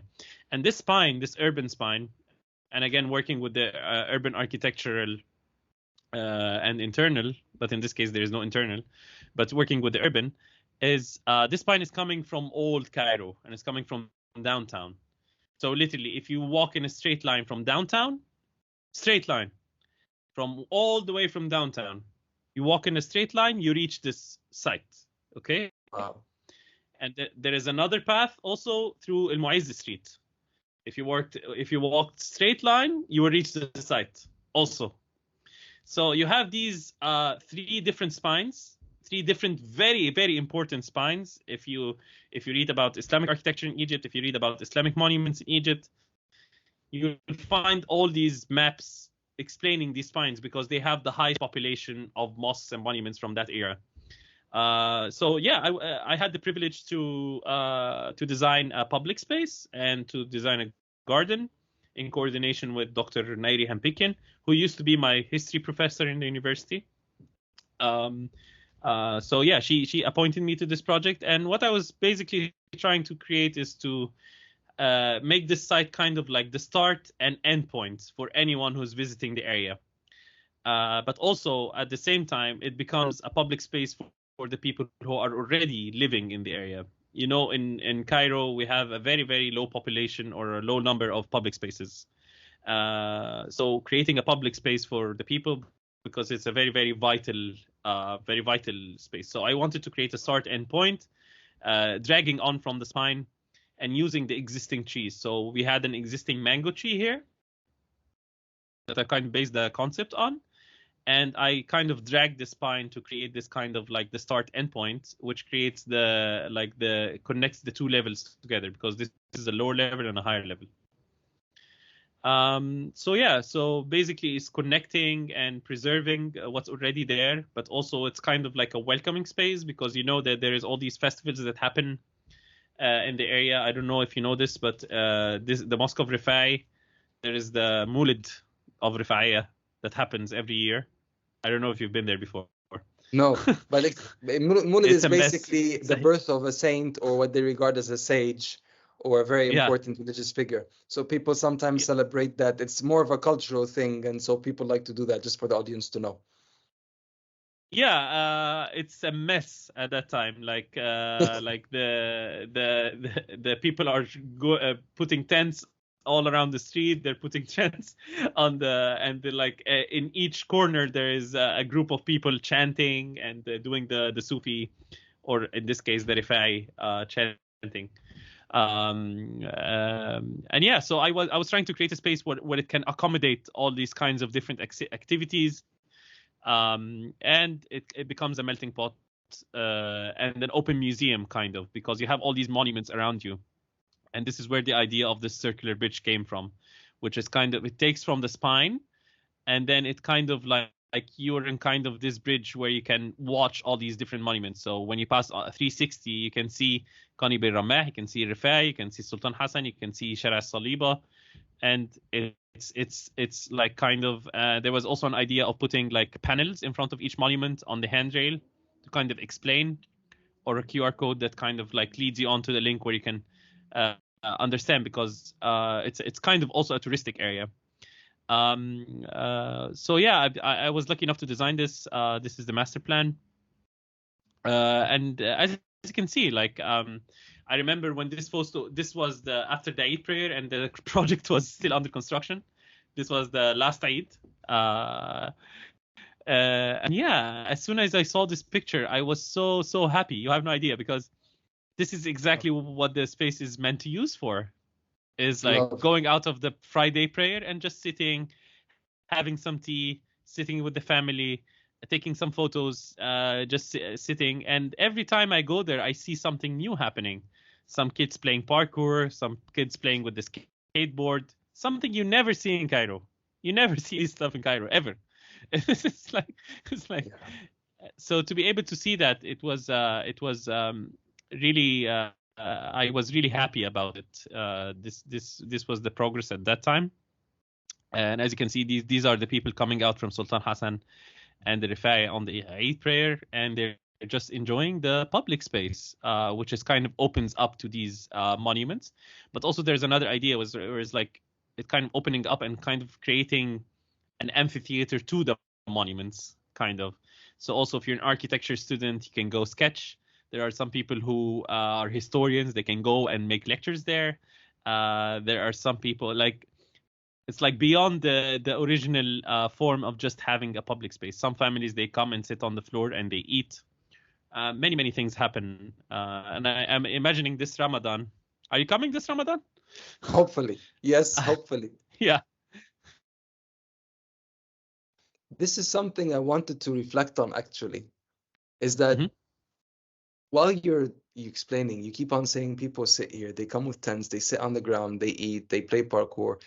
The kids people want to sit and sketch. So you're taking in what people do. And then you're trying to design a space that respects the existing space, the what can be space, and the space that you cannot plan because random events happen, what we call random, but they're not random. And taking that into consideration and making a place work for the people. This is why it's all about building together. This is what we call sustainable architecture. There you go. It's something where everybody can be part of, and it doesn't diminish from the place. Even the materials you chose for most of the hardscape are the same stone tiles that are used in the hardscape of the mosques originally. But you added one element that is different, that says I'm built in the 21st century. Yeah, kind of. Actually, it's it's really funny. I didn't ask for the yellow color. I have my yellow strap on. I don't know if you noticed. I'm just saying. It's really funny. It's like after I came back the last time. The photo was taken last month. You can see in the older photos, like the bridge is still kind of like black wood. Under construction, yeah. I wanted to actually make this handrail, and the bridge kind of also had this wooden mashabeya feeling. But ironically, also, the construction, they decided to make it yellow, and it looks amazing. It looks really good. It's like, but and again, it's like it's I think it's a gag against me, because I'm kind of like and this is what happens when you're not true. It's like I wanted to make it yellow, but I didn't want people to think, oh, this guy makes everything in yellow. Look at that. Respect given, respect received. That's how it is. It's really funny. And even the goats are enjoying the project. Yes. It's still under construction. But yeah, as you can see, this is also, I think this was after the Asr prayer on Friday. Yeah, people they sit. People want to sit. People want to sit openly without doing anything. So lovely. It's lovely. Yeah. Alhamdulillah. This leads me. So, Ahmed, thank you so much for taking us so far and showing us your wonderful work and how all of the behind the scenes that actually brought the work to life. I always say it's not about the actual product. Mm-hmm. It's what came behind it, the lessons learned, and I think that's what everybody always loves to talk about, the things behind the scenes that nobody sees. That's true. What's your opinion on, of course, if you want to share, what's your opinion on some of the current controversial or interesting topics or issues that relate to your field or society in general, and how would you like to address them? I mean, I'm glad you got this into consideration, because I already kind of I don't know if you've seen when I was explaining these slides, I had this slide that said urgent contemplations. Because what I explained to you today was kind of like a contemplation from the site, like a direct contemplation with the community building and stuff, as you said, like behind the scenes. But of course, recently and since these events have been taking place in Gaza and Palestine, I've been having all these contemplations within myself. Like, I mean, we all want to help in any way we can, and sometimes we feel crippled. Like I, for instance, I feel crippled. And these contemplations, they started earlier. I was in Italy. I was studying a course about inclusion. But even before the inclusion, I was starting to think, since the world, like even before October 7th, like I think what I want to focus my attention to at this, I mean, if God grants me the will to, there's a lot of disasters, let's say, that's coming to us. Whether it's environmental, whether it's social, you feel like there is a whole array of disasters that is coming our way somehow. And my question is, like, do I have a role as an architect to take this into consideration, to provide or to design or to make something that is kind of responsive to this? Some people might call it crisis architecture or developmental architecture, but what I'm meaning to say is, can the architect be somehow active in the field? And these contemplations actually rose more to me when October 7th happened and when all these things happened, because I felt crippled and I felt like, okay, we have a huge sheltering crisis. Like, all these people migrating from one place to the other, they're trying to take cover, they're getting under a lot of bombardment. So for me, it was a question that I am really interested in answering. And it's really interesting because, as you can see in this picture, like, there are people displaced. you'll see these items, but and you see the kind of destruction that, of course, has been rendered in the past few months. And it's really alarming. Like, it's really alarming to the kind of architecture that we're building that will cause these things. And I think you mentioned this in Luxor. The type of architecture that we're building, and also how can we counter this? Do I have a role as an architect, or do we have roles as a society of architects? Do we have any role to counter this somehow? And it's really interesting because I was watching this story on Instagram, and I know you've seen this already in the lecture. There is no need to repeat this again, but I will ask you the question again. Please go ahead. Yeah. I will ask you the question again. It's like, there was a moment where I was like, I took the screenshot for this, and I'm like, okay, what's the most significant part of this picture, if you might say?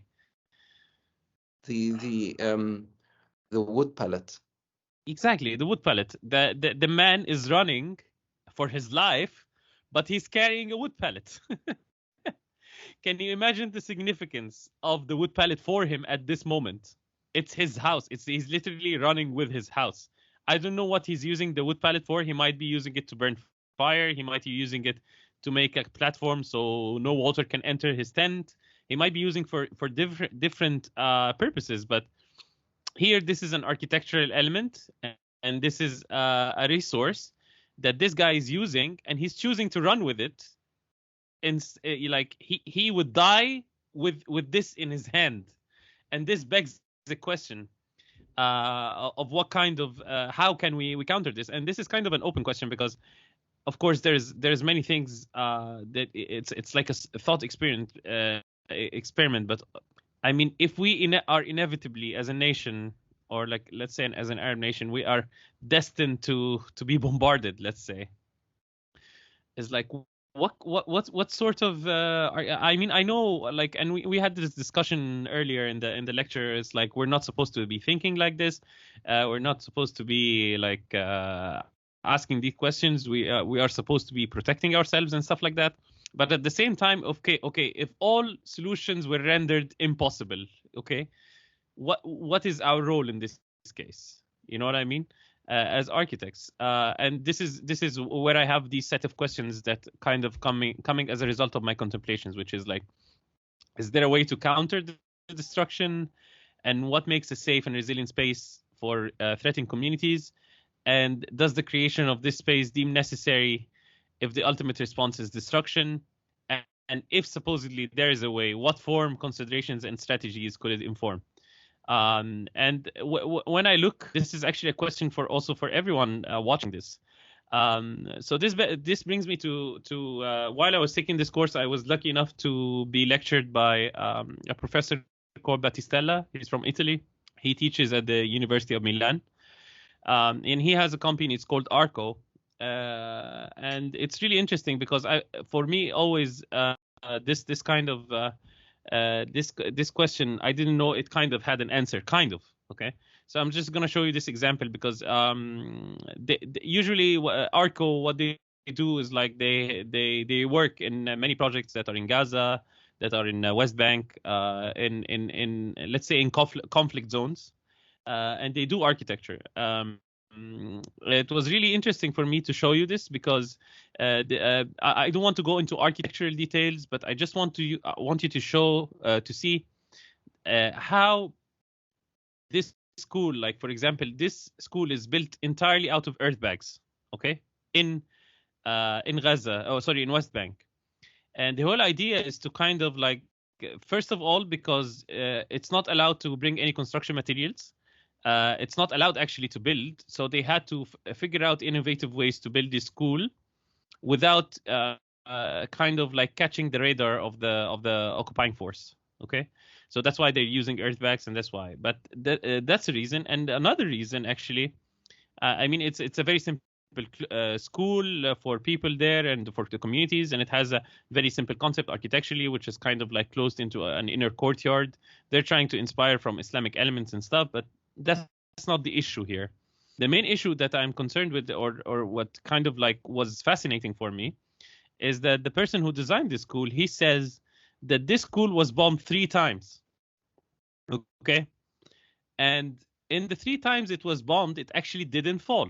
The wall was only kind of like skewed, or like the earth bags were only like kind of like, because it's all made of earth, so kind of like when it becomes bombarded, it's just it causes this very simple skew in the wall, and it didn't fall. So this is an application of what I'm trying to bring to the table. It's like, can we make architecture that is counter destruction somehow? I know it's a very big question, but I think it's something that is worth researching. Yeah, this is the school, and you can see it's totally blending with the environment. Lovely. So it's not noticeable. It's like it's literally kind of like hiding in thin air with the roofs. But of course, and these are like the earth bags that he was showing us, and how can you imagine if it's like when the bomb kind of hits, it's like the only the bags, they kind of like, you're kind of shooting in water. Yeah, it's like just a splash. Yeah. But yeah, unfortunately, he told us that it survived 3 bombings, but at the end of it, the occupying force, they actually destroyed it with the bulldozer. And as you can see, like the destruction of the bulldozer, it's like all mud on the floor, and only the structural, or let's say infrastructural elements are remaining on the surface. So I just wanted to share this example, and I think this kind of answers your question. Is like this. I think this is the most pressing thing at the moment. Even if we're not talking about imminent destruction by genocidal forces, even if we're talking about environmental disasters, I mean, of course, everything is in the hands of Allah. Everything we cannot control, but can we contribute and maybe help humanity while this is happening? You know what I mean? So this begs my question, is like, what is next turning? I resonate with you, and just to give some context to the audience of the conversation that we had before, because it was a very nice conversation, a lot of academics, and when I say academics, I'm not talking people with the word PhD next to their names, because that's just the title. I mean, people who really do care to learn, and they learn on their own time, and they invest time to learn. And the part of the conversation was that we were saying that architect Walid Arafa, and for those who haven't searched him, you can search his work, Walid, if you're going to spell it out, Arafa. He was talking about the idea that the way concrete structures are made, when they are toppled, the problem is because of the weight and the sheer mass. This is what sometimes destructs the inhabitants more than the actual bombardment. And then you pose the question, well, does this mean that we should design for lighter structures because of bombardment, or because of seismic activities, basically earthquakes, or because of both? And then someone else said, yes, but I should not live in this bubble thinking that I'm going to be attacked all the time. And then someone else said, regardless of attack or no attack, there should be this idea of light structures. Why should you make something so heavy? And I think there was a collective agreement on the fact that whether as an Arab nation or as the Southern Hemisphere, and this is reality, and people who want to deny it, each to their own, but I'm very sorry. The reality is this part of the world has been under the radar for obvious, rightful, but usually mischievous reasons that have no underpinning whatsoever. And yes, there is going to be bombardment, and this is not the end. I think I won't say it's the start, but I think it's midway there. I think it's part of a climax between Iraq and Afghanistan and Gaza and Vietnam. I think it's getting there. It's a very nice climax, if you want to put it in very dark terms, yani.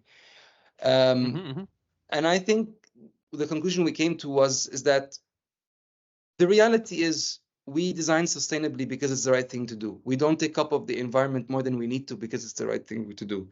We don't need to make heavy structures because in case it falls on our heads, yes. Is it smart to also have a strategy when you know that The reality is you live in countries where the leading forces, or those who are responsible of the country's power, will not take any initiative to give your country any sovereignty or any dignity. Should you be protective? In my opinion, yes. Architecture is always, you and I we always say this. Architecture is a reflection of what the society is. How the society thinks, believes, talks, dresses, buys, sells, deals, believes, doesn't believe. Architecture is just a reflection of that. So if this is what we're going through now, and we've been through it for almost the past 40 years, then I think the architecture should reflect that there is something going on here beautifully. There should be an element of beauty in it that we can protect beautifully, that we can defend beautifully. But because it's also part of the culture that we always think in zina. There's zina and there's zukhruf. A lot of people, they think that, zina is beauty. Zukhruf is luxurious adornment that is not liked. Everything that is created, we believe this, that everything is created. Allah put an element of zina in it. The horse looks beautiful. The donkey looks beautiful. Skies look beautiful. The rocks look beautiful. Humans look beautiful. But they're not extra adorned. We like to put extra adornment. We like to put the golden stuff and brocade on the horses, and we like to tie the horse tail into a braid. But the reality is they are beautiful on their own. So I'm with you that there should be a sort of preempt in the design, because if those on the top are not going to take any action, then the bottom, there has to be a bottom-up structure of how we tackle it. So I'm with you in that. Yeah. And I think part of the power of what you showed us is sustainable architecture works. I know a person, I can't recall her name. She's a very known professor apparently in Germany, and she came to visit Cairo to visit Hassan Fathi's work in the 90s. And she went to see, his community centers, his houses, and all of his wonderful work that we went to see in Luxor. And she said, he's an amazing architect, but he cannot build an airport.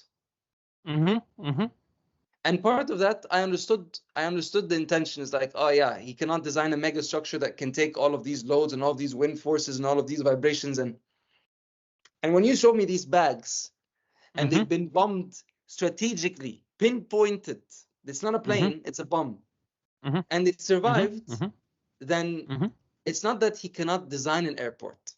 It's just he didn't need to design an airport.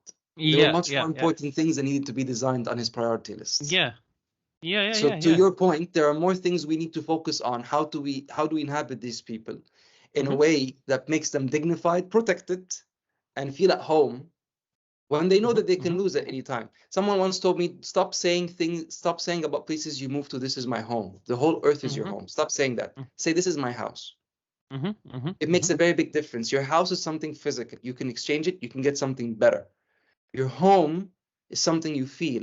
You need to feel home wherever you feel home. Doesn't matter what you have, what you don't have. Just to answer one of your, I think it was the third question. If we know it's inevitably going to be destructed, should we go through the effort? And I think yes, you should, with the right intention, with calling it the right thing. It is my house, and it's your right to have that.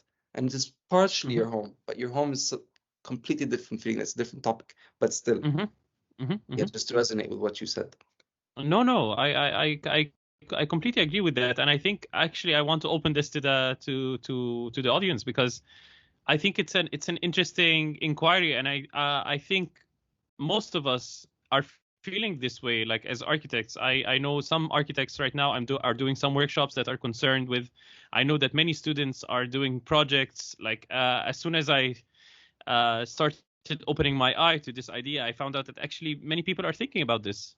I think we're collectively, let's say, traumatized, and kind of trying to figure out, can we do something? Like is there a tent that we can design that's kind of like anti-shrapnels? Or it's really, I know it's a very, very dark thought, but I mean, I guess maybe this is the time where when this is happening, and we kind of like catapult human innovations in a way that is kind of like counter all this violence and all this destruction somehow. Maybe. I'm I not sure. think architects have a powerful pen, just like, you know, poets and writers have a powerful pen. And there's, you know, the Arabic saying, al-alam yulid al-qalam. Pain gives birth to the pen. So I Yeah, think yeah. it's when you're in this kind of pain, this is when the real sketching that's really needed comes out. And reflecting on that, because it is a very bitter, you know, thing that we always all have to address and learn from and contribute to one way or the other. Tell us a bit about your journey, any challenges you had to face, things that seemed very bitter and very sad and very difficult at the time. And they were pivotal points because you look back on them and now you laugh and you see them as something positive in your life. I mean, I would say, I mean, of course, all these stuff that I showed you had a lot of challenges within them. Whether it's like with the people you are dealing with, the people you are working with, or some regulations or some things that you have to do under the table for things to go on. Sometimes also you kind of lose. I mean, يا رب ده ما يحصلش دايما. It never happens, but sometimes you lose this passion and you lose this. You feel like you're kind of like, we say it in Arabic, بتنفخ في قربة مخرومة, which is like you're blowing in a broken bag, and you're like, oof, oof, and it's a broken bag. It's not getting blown. But yeah, there were hard moments, I think, in especially with the war, because I was still kind of like, I think the war for me was kind of like the crash course of everything I've learned, you know. Yes. Because there were days where you were like dealing with the people on the street and always dealing, and also dealing with the construction engineer, and also dealing with the regulations and people who are coming and wanting to take money, and also dealing with the client and he wants to finish this project, and also dealing with the kids that want to play but you don't have the time, you know, and also dealing with the personal life. So sometimes it just becomes overwhelming, let's say. And this is something I think I'm grateful for, to be growing in such a hard city like Cairo, because I think it gives you a lot of resilience. You have no idea. Like it really slaps you so many times. I have an idea. Of course. I have an idea. Of course you do.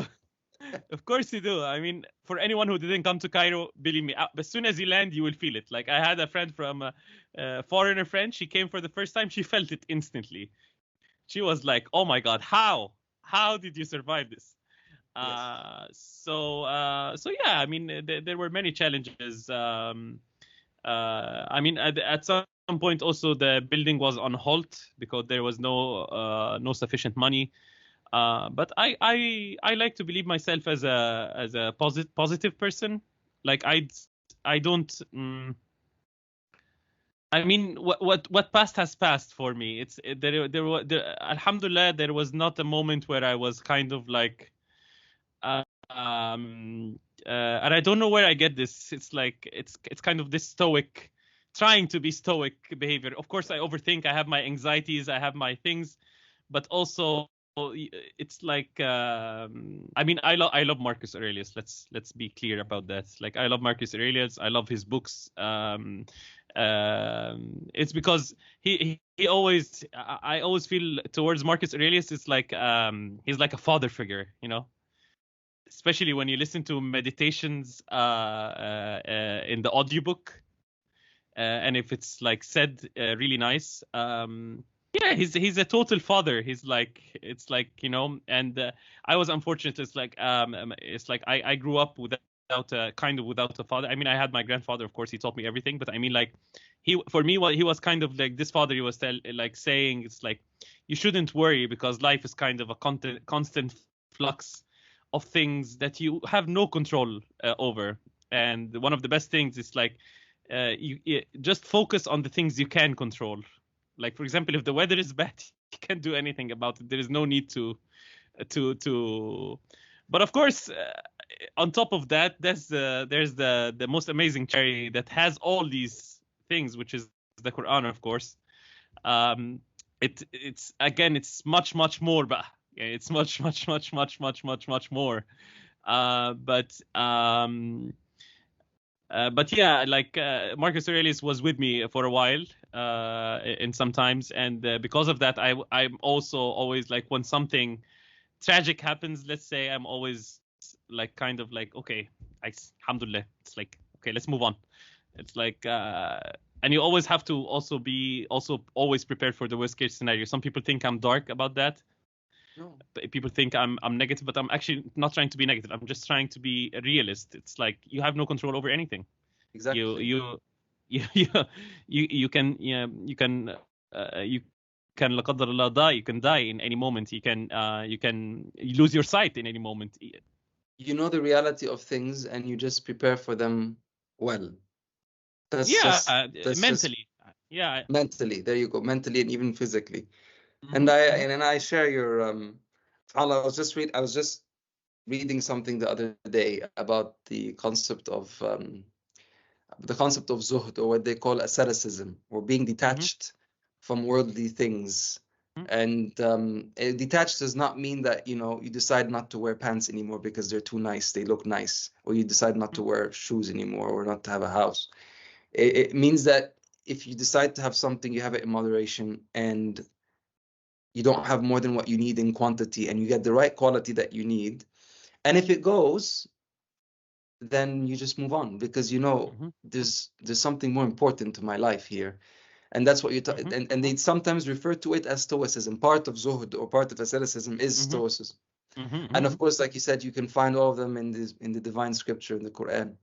And a lot of people sometimes, they think the problem we have is that sometimes cultures relate different problems, they import or they export problems they have to other cultures. Some people see divine books as oppressive, old, dark ways of living. And because when they let go of the books, or of how people taught the books, or how the dogma that was present of the time, of how they interpreted the books, they had enlightenment. And so that they think that the same would happen to another nation if they let go of their book. And when I say there, because again, it's a mindset. You are exporting that this belongs to this book. This book belongs to this region, where never was there a book that belonged to one region. It always came for the whole world, all of them, all the scriptures. But okay, it belongs to them because the overwhelming majority of those people are there.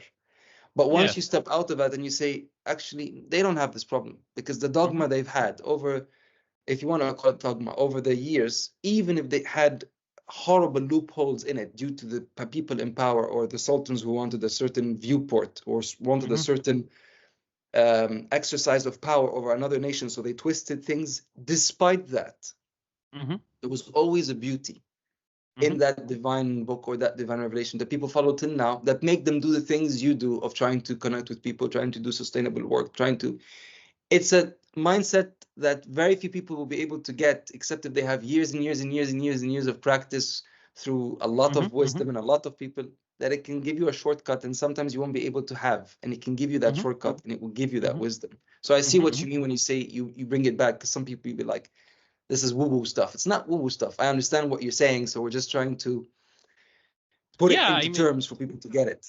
I mean, I've been impressed by many books, like, of course, in my personal, let's say, spiritual journey, of course, the Quran is the epitome of everything, because it has everything. When you kind of remove this lens of dogmatization, let's say, because this is something that I had to also face on a personal scale. But there are still many books and teachings that is, let's say, contemplative. They add, like, they don't add, they affirm the original things you read in the Quran. For example, the Marcus Aurelius is one of them. Yes. I think also there is something you can take away also from The Power of Now by Eckhart Tolle. I think it's also a very, I love that book. I love that book. Very, very good book.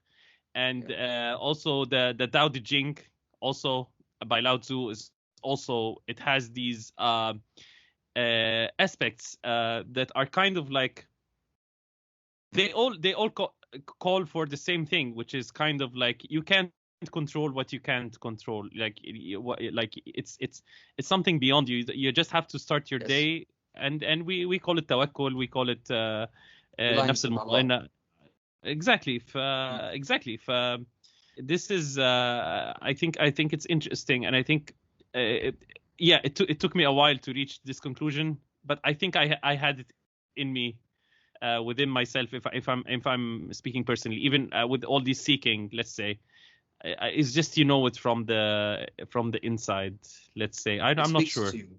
I know what you mean. I know Yeah. it's innate. It's an innate nature. Fitra. It's the fitra. It's the innate Yeah. nature. Yeah. And that's, I mean, not to take too much time on it, but see, when you say that, you know, you found all of these coming together in one place, but then you found not an addition, but made, let's say, a specification, and that's true. That's what one of the, I remember that there's one of the verses that says وَتَفْصِيلًا لِكُلِّ شَيْءٍ, and it is a descriptor and a specifier for everything. So it gives you a gate, sometimes specifics, but also a gateway into anthropology. And then it asks you to go and learn. One of the innate, and this is what, again, one of the teachings is that one of our innate purposes of our creation, of our design, for just, you know, to touch all chords for the audience who's watching, is the human being by nature needs to learn. Yani, the body is made to exercise. The minute you exercise, you have given it, you've made that worship or that divine sacrifice to exercise. The heart is made to love, having good friends, having good family ties. The mind, we are given the mind, we are made to think, we are made to learn. Even if you're crippled and you cannot do anything, the fact that you exercise learning and then giving that knowledge, that is a function of the human being. It's like the teaching of habits, you know. The best of habits, the Prophet said, the best of habits are those that are small and repetitive, but are consistent. I read Atomic Habits, and everything I read in there, it's like a huge tree diagram from that one hadith. Same with the Infinite Game exercise. I love the Infinite Game by Simon Sinek. It's a must read. I tell all my students, you have to read it. It's true. Life rotates around those 5 principles of having a just cause, a worthy rival, existential flexibility, etc. Lastly, if you could offer advice to your younger self, either regarding life in general or specific aspects of your field, or both, what guidance would you provide? I don't know. I think I would just go and tell him, carry on, man. Just carry on. It's like, I don't think I would tell him anything different. I would just also, maybe I would advise him to just be aware of the energies, not energies, like how you invest your time. Like maybe I would have advised him to because I have this innate desire always to experience things and then take my conclusions from. So I feel like some things, they took some time. I could have used this time in other stuff, but that's inevitable. Like, that's something I cannot change. Yes. Because also sometimes when we're younger, and I never ever imagine myself sitting in a position where I'm saying when we're younger. It's like this getting older, kind of like it hits you suddenly. It's like suddenly you're in the older category. You're not in the younger category anymore. So I know the feeling. Yeah. So yeah, I know the feeling. And so when we're young, I feel we have the drive, we have the passion, we have the heat, we have the fire, and sometimes this fire. I mean, I always call it like this. It's like, you know, X-Men, again, sci-fi. You know Cyclops. Yes, of course. Before Cyclops had his really nice glasses, he had a problem of controlling this the laser, this rays, and he could destroy everything around him. So I would say to younger, or like, I'm still younger, I'm still learning this, is like, just don't invest your energy too much. Like invest, go all the way, but just make sure that you're not losing a part of yourself or destroying something else in the process of doing that. because sometimes, because of our excitement, because of our fire, because of course everything is learned at the end, and everything you come back a full circle and you learn from it, and then you move on and all these stuff. But some people, they get really hurt, and some people they kind of lose their way, let's say. So you really have to like just listen, really listen. Like there is an internal faculty in each and every one that is kind of unmistakable. Okay, you enter a room, you know something is not right. It's unmistakable. Just follow that. That's Yes. It's also one of those books I read back then. It's a very like low, you know these books, like it's not a known author, it's nothing, it's like but it had an interesting idea. It was called You Are More Than You Think. But yeah, I mean, I think this was also mentioned in other books, but it's like the intuition, like this thing that 100% from inside. It's also a muscle, just like the mind and the heart and maybe we can call it the heart or al-fuad, Yes. but I'm talking about intuition. It's also a muscle. Like I think you should also exercise this muscle. Like when your intuition tells you something, listen to it. The first time you listen to it is going to be hard. The second time you're going to listen to it, it's going to be less easier, and henceforth, and then it becomes kind of your ally. Like it's like it's unmistakable. So Yes. So I think that's really important, this intuition thing. Yes. Yeah. Thank you. Yeah. Ahmed, I cannot thank you enough. As usual, Oh, you always make the discussion full of energy and light and very colorful. It's like I said in the intro. So thank you very much. And inshallah, I'll see you in a part 2 to discuss the rest of your work. And we'll discuss the rest of the work, but I feel like there are other topics. Yes, rising. other topics. They come as we go. They come as we go. Yeah. They come as we go. I Thank mean, you, Habib. I'll because see you soon. Work is work, but I think it's also important to discuss these, let's say, yes, because I feel like there are many people, many people sometimes they get lost so easily. True. And this lostness it's either it's like bad figures around them or bad influence, yes, of course, but I feel like most people who get lost, they had this innate desire to do something, and they just got distracted kind of along the way. And this is also, for me, it's a very, very interesting topic. It's how to tap into this and to kind of unleash this creative energy within every one of us. So I'd love to, please, because I know you said you had a lecture, you were speaking about the creative process and how to design, etc. So you can merge that, inshallah. Yeah, sure. Thank you so much. Thank you so much, Faris. Enjoy the rest of your day. You too. And everyone, please like the video if you enjoyed it, of course.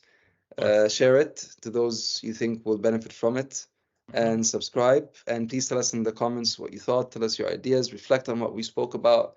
Share what you're thinking about, and reach out to both of us. I'll put all of Ahmed's information and contact in the description below. You'll be able to reach him. He has a fantastic Instagram page full of things to learn from, not silly stuff. Every single post is something you can learn from. Honestly, I was watching it as an educational video on its own, just you mean scrolling. My personal account? Yes, and I never go to Instagram. Never. I'm not an Instagram person, but I loved it. Oh my god. Yeah. Oh my god. So enjoy. The memoir. It's true. Yeah. Thank you, guys. See you soon. Thank you, Faris. Thank you. Bye. Thank you. Bye. Bye.